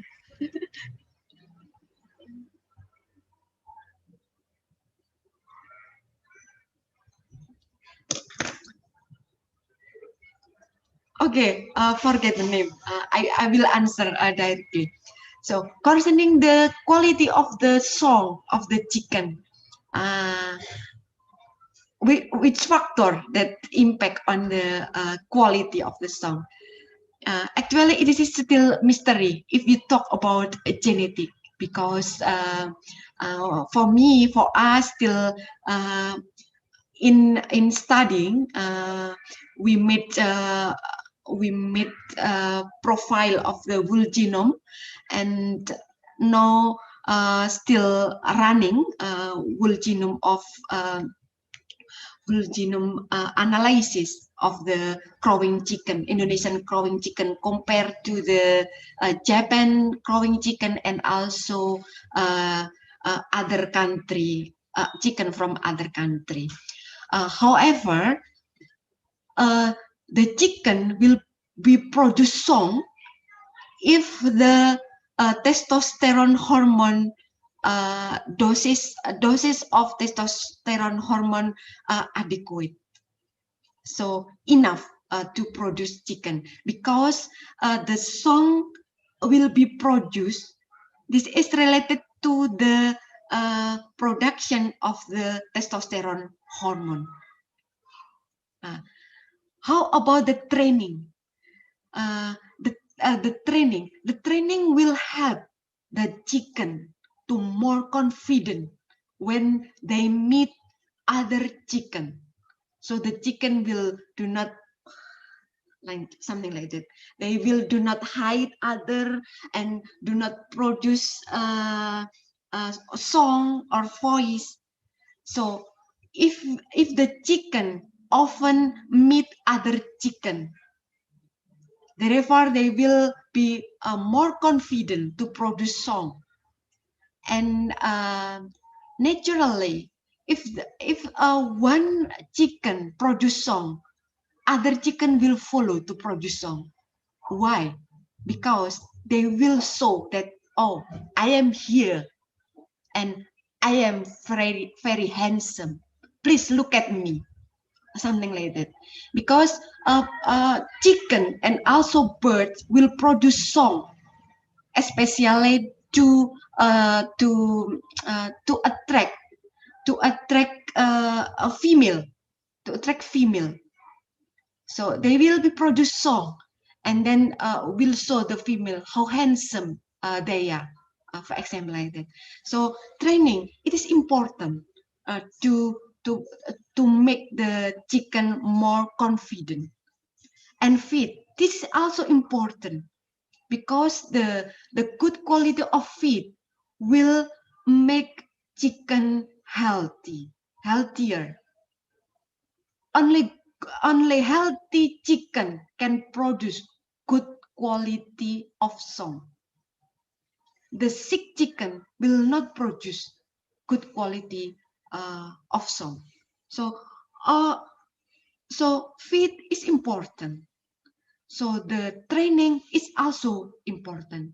However, don't think that the chicken will repeat or will produce song similar to other chicken. No. They will not meniru itu apa ya? Mimic. So it's gonna be unique for every chicken. Yes, gonna be unique. They will not copy.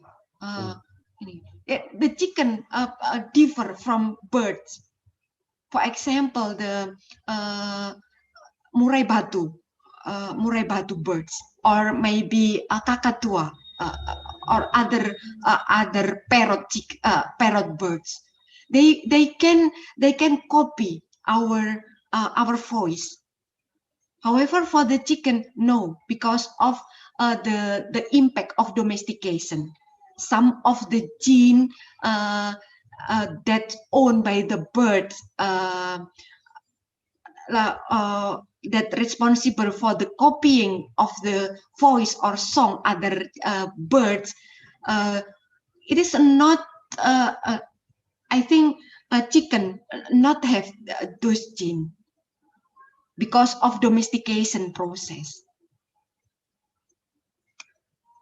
This is my answer, Dr. Cahyo. I think I hope it will be answer the question.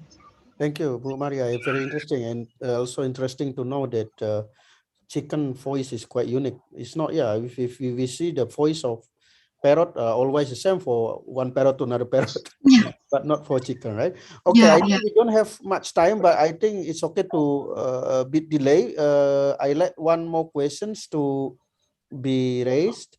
Perhaps Rofi from IPB. Rofi, are you there?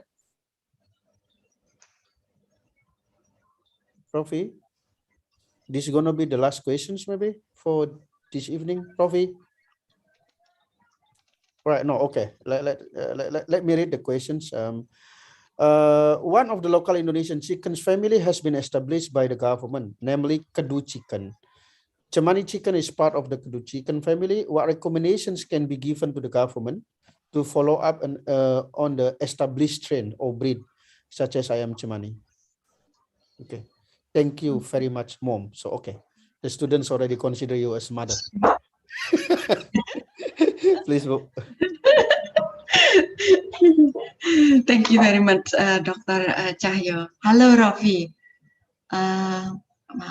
Let me read your question. One of the I think it's about what recommendations we can propose to government for preserving the Ayam Cemani and other strains. Okay. So historically, Ayam Cemani, you are right that Ayam Cemani come from the we call the group or the breed actually. Ayam Cemani is developing from the Kedu chicken population. So historically, there are Kedu chicken, white Kedu, and also black Kedu called as Cemani, and also red one as Kedu chicken. For to register Ayam Cemani as breed, I think it is very possible. There are some step or regulation how to register the breed, and I think the population must be also concerning to the registration of the Cemani chicken as the own breed or special certain breed differ from Kedu chicken. So you must to prepare that you must to prepare data that Ayam Cemani is completely different from Kedu chicken in terms of the phenotypic characteristic and also molecular characteristic. If you have this data, you can register this chicken to the government, and government will evaluate your letter and also your data, and visit your breeder and also discuss with you, and then government, the committee of the government will decide whether can be established as the certain breed or not. It is easy actually. However, the process need time.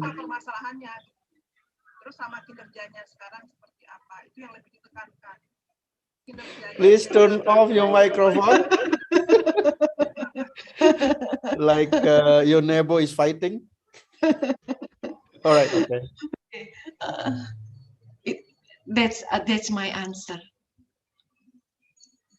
Hope it answer, Rovi. Okay, I think due to the time, we believe still you have still many questions to Ibu Dr. Maria. So, but however, we have such limited time.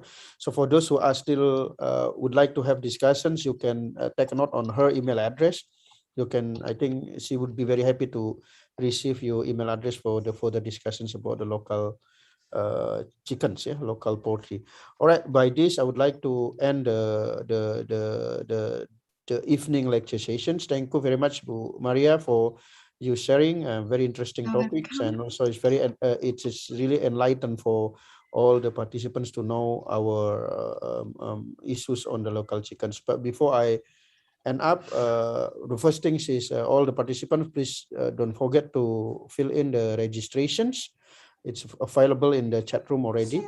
And then second things is after this there will be some announcement from the committee, so don't leave from the Zoom. Yeah, and then before I really close these sessions, of course, as an appreciations to the lecturer, I would like to call Prof. Asep to deliver the certificate of appreciations. Please, Pak Asep. Okay, thank you, Pak Cahyo. So, Ibu Dr. Maria, we would like to thanks for giving us the lectures. Very interesting topic, and we are happy for that. We get more knowledge and also understanding related with the poultry heritage. So, accept the A certificate from us, and we hope we can continue and also don't we always contact Ibu Maria maybe for next events, yeah, and also for next maybe collaboration. So thanks, we would like to thanks Ibu Maria again, and big applause to you. Thank you. Thank you, Professor, for the certificate to Bu Maria and Bu Dr. Maria. Thank you again for the sharings, and I think by that I would like to close the sessions by Assalamualaikum warahmatullahi wabarakatuh. See you again in the next sessions of lecture tomorrow. All right. By this I will let's back to the committee for the housekeeping announcement. Pak Prof. Asep or Pak Arifin, please. Thank you, Bu Maria. Thank you. Thank you, everyone. Thank you, Dr. Yeah, thank you, everyone. Okay. Thank Okay, you, so, Ma'am Ulfa. yeah. Thank you, Okay. Sir Cahyo. Thank you. Yeah. Okay, we have a announcement. Please, engineers. please stay in the room. Don't leave before. Okay, Pak Arifin, as we know, since the summer course is a credit, who will take a credit point or credit transfer. So we will give you announcement. Yeah, please, Pak Arifin, maybe you can help me to give the slide share.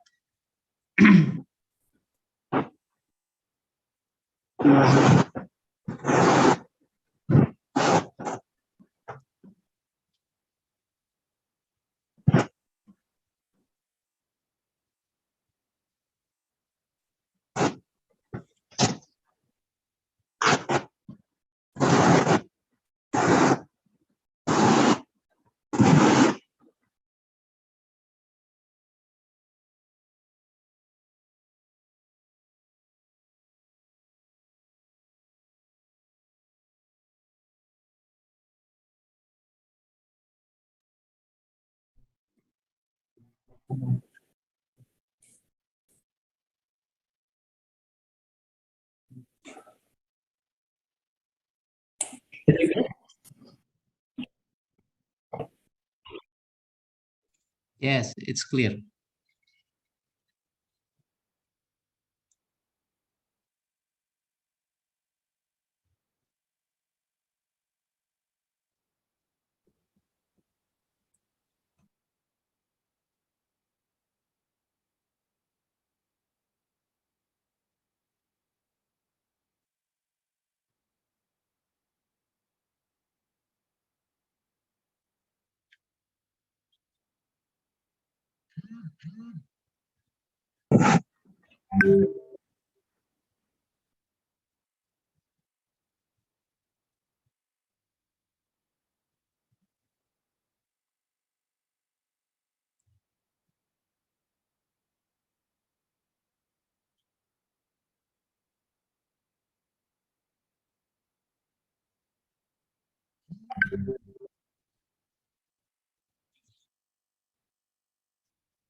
Maybe please write back to the group. Maybe some will be noticed, Pak Arifin, ya. Maybe try to share from group 1, which is representative by country, ya. I think, and also maybe who has more larger group or of course from Indonesia, and then we divide by so maybe, yeah, at least you can see, yeah, in which group you are joined, yeah, like a group 1. This is mostly from participant from Bangladesh, yeah, and then also 2, yeah, 2 also same, yeah, yeah, and then 3. This is a combination student or participant from Malaysia, Philippines, and also Thailand. And 4, this is also combined, yeah. This from China, Japan, and also Turkey. Good. And then, yeah, 5 and 6. This is 5 is from Taiwan, and then it's starting here. 6, group 6 is from Indonesia, yeah. Indonesia, yeah. Indonesia also we mix, yeah. Not only from IPB University, because since we have participants from 33 universities, so we also try to mix, yeah.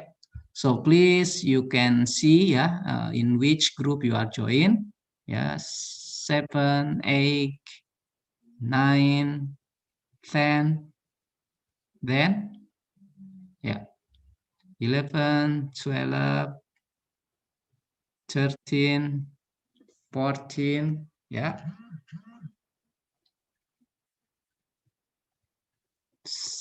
15, 16, and 17 group. Yeah. Okay. Yeah. Thanks. Yeah. Yeah.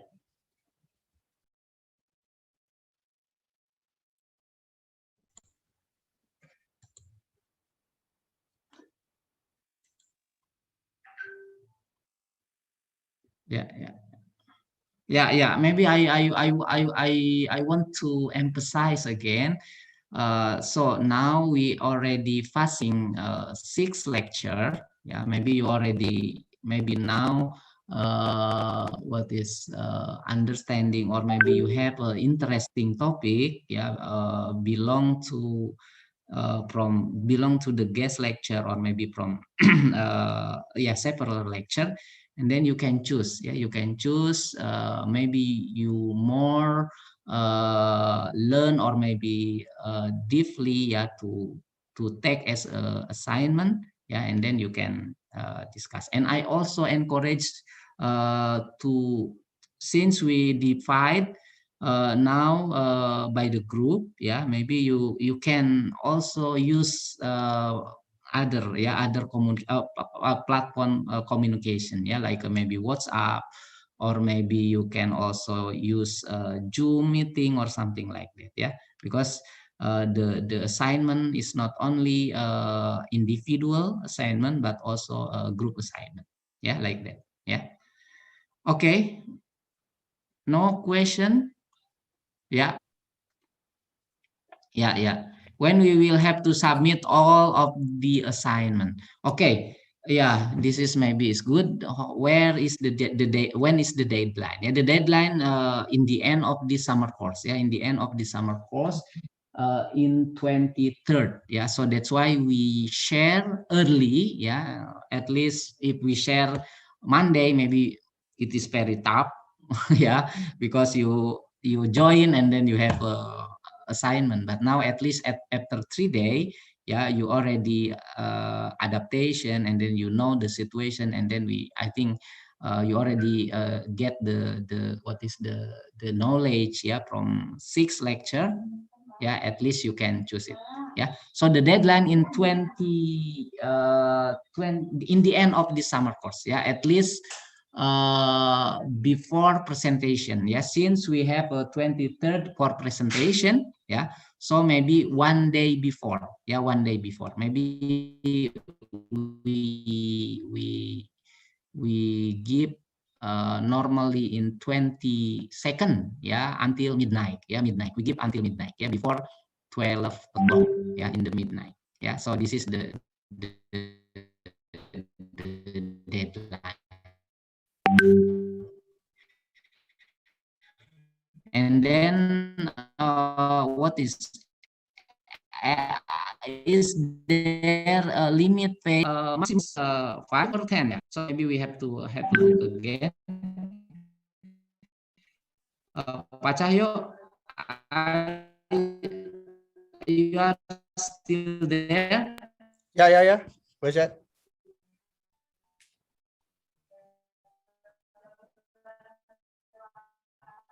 Hello? Yeah.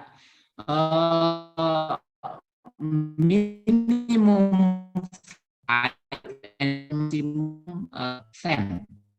So maybe this is the limit SI.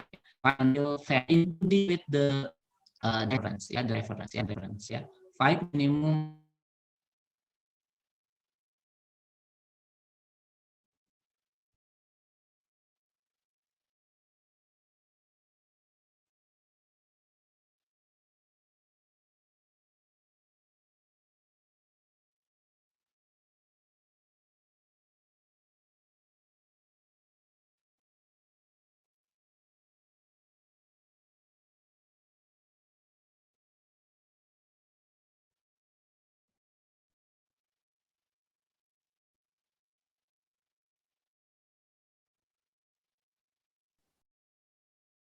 Okay, so it is clear, yeah, 5 until 10. Yeah, minimum 5.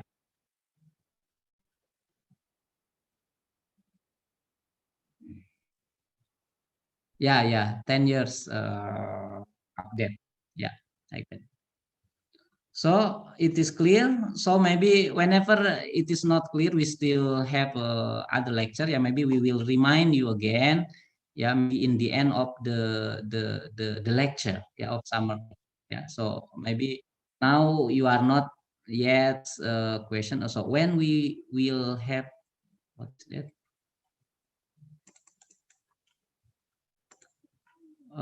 Sorry. When we will have to submit all the assignment. Yeah, like I mentioned before, it's already, I think. Yeah. Okay.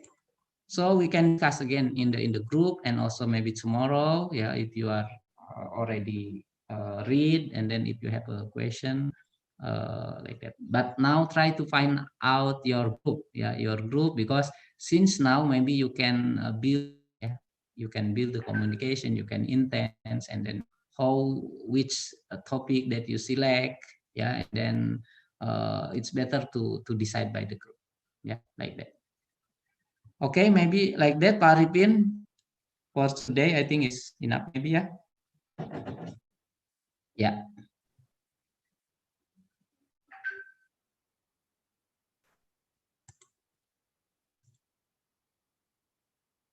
Okay.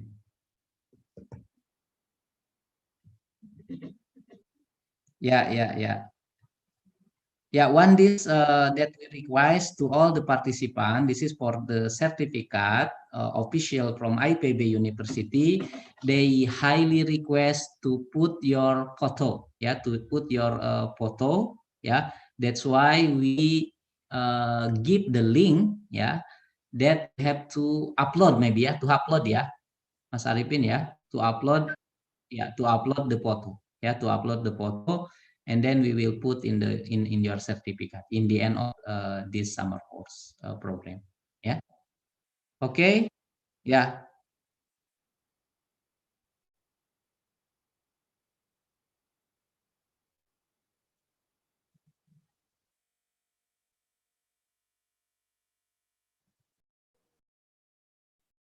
Hello.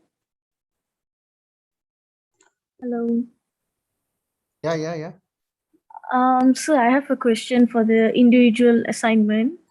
For the result and discussion session, because it's based on the lecture, so I can make a discussion, but how about the result? Or should I refer any publications, and how is it about the result? Professor, can I elaborate first? Yeah. Pak Cahyo, please explain. All right. Okay. Actually, for the format, can you show me the format? Is there any format there in the slide? All right. Yeah. Actually, the method and discussion is not necessary actually for essay. We just go for abstract introductions. Maybe we can revise the format letter, Pak Arifin. We can revise the format letter, maybe. Because review doesn't need a method and result. It's only go to discussions and so on. Yeah, so basically the format will be abstract introductions, and then the subtitle of subtopics that you want to discuss, or it's under discussions actually, and then you go to conclusions and so on. Yeah. All right. I think sorry, we made mistake, or we missed the detail on the structure. Okay, is that clear enough? Yeah, clear. Thank you. Okay, good. Any other questions? Okay, maybe I need to highlight also in regard to the photograph. Yeah, so should you need a certificate? Actually, of course, I believe that most of you need certificate at the end of the program. However, the official certificate issued by the IPB University, based on the university regulation.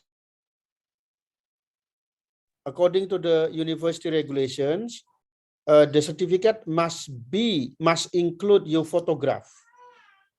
Okay, so this is new format introduced by the university. So that's why we request you to upload your photograph, at maximum size of 200 KB. Yeah, it doesn't matter what kind of background, what kind of color you have. just make sure that the photograph is informal style lah.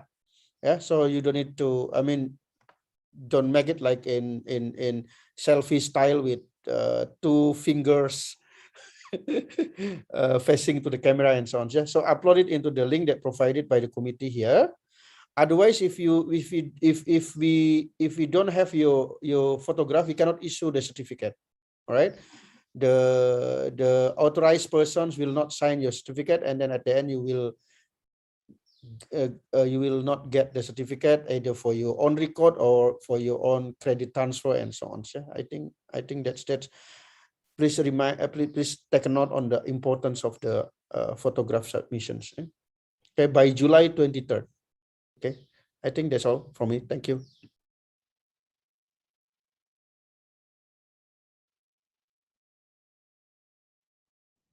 Prof, for individual assignment, can I present my public my research that was reviewed in the publication, maybe in the journal?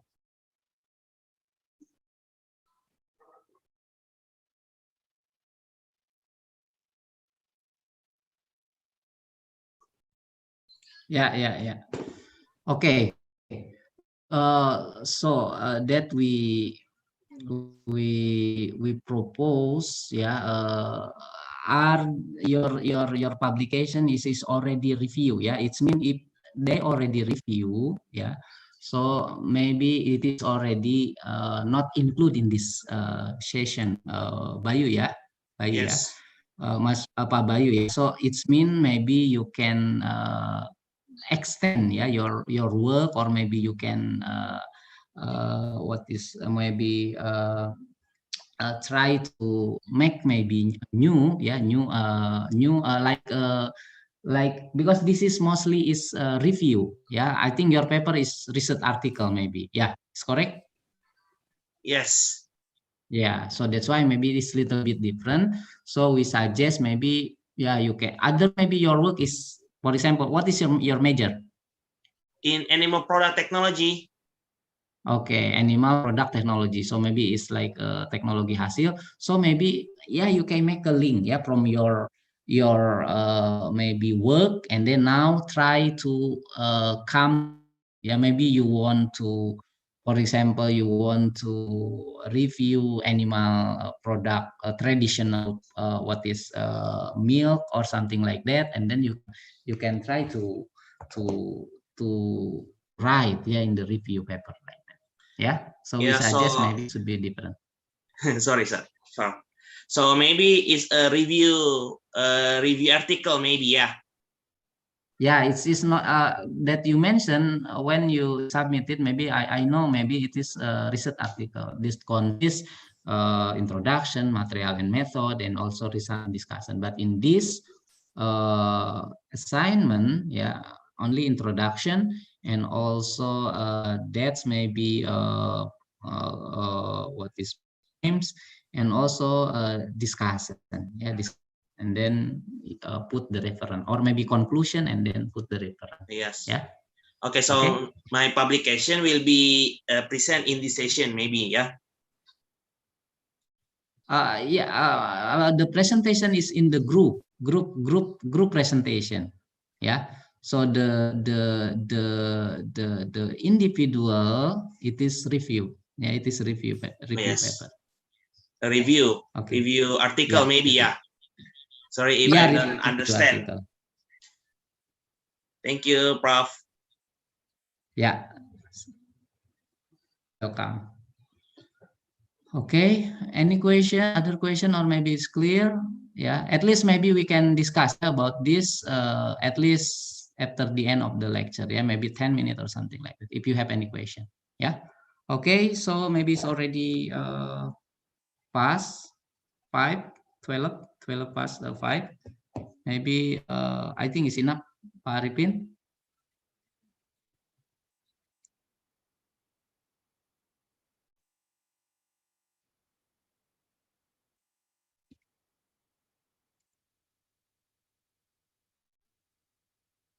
Yeah. Please share before for this tomorrow schedule. Pak Arifin ada?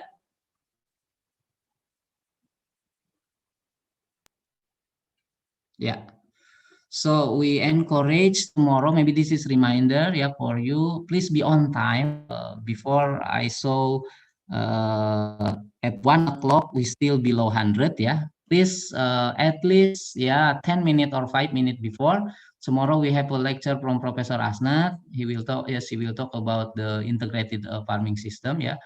Mostly here is perspective animal honeybee, and then so we have here also same, guest lecture from Hungary.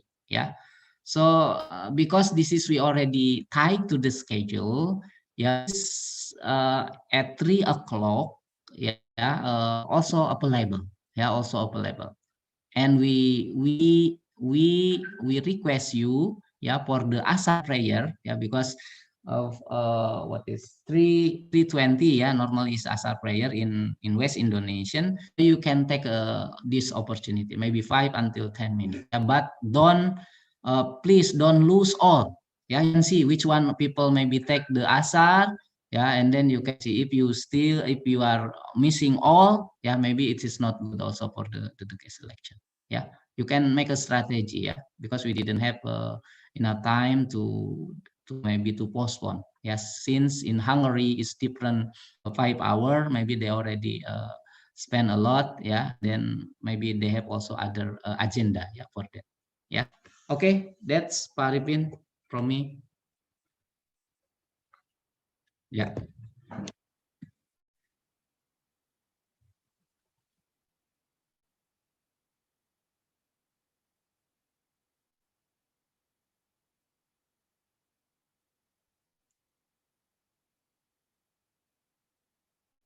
Waalaikumsalam. Thank you.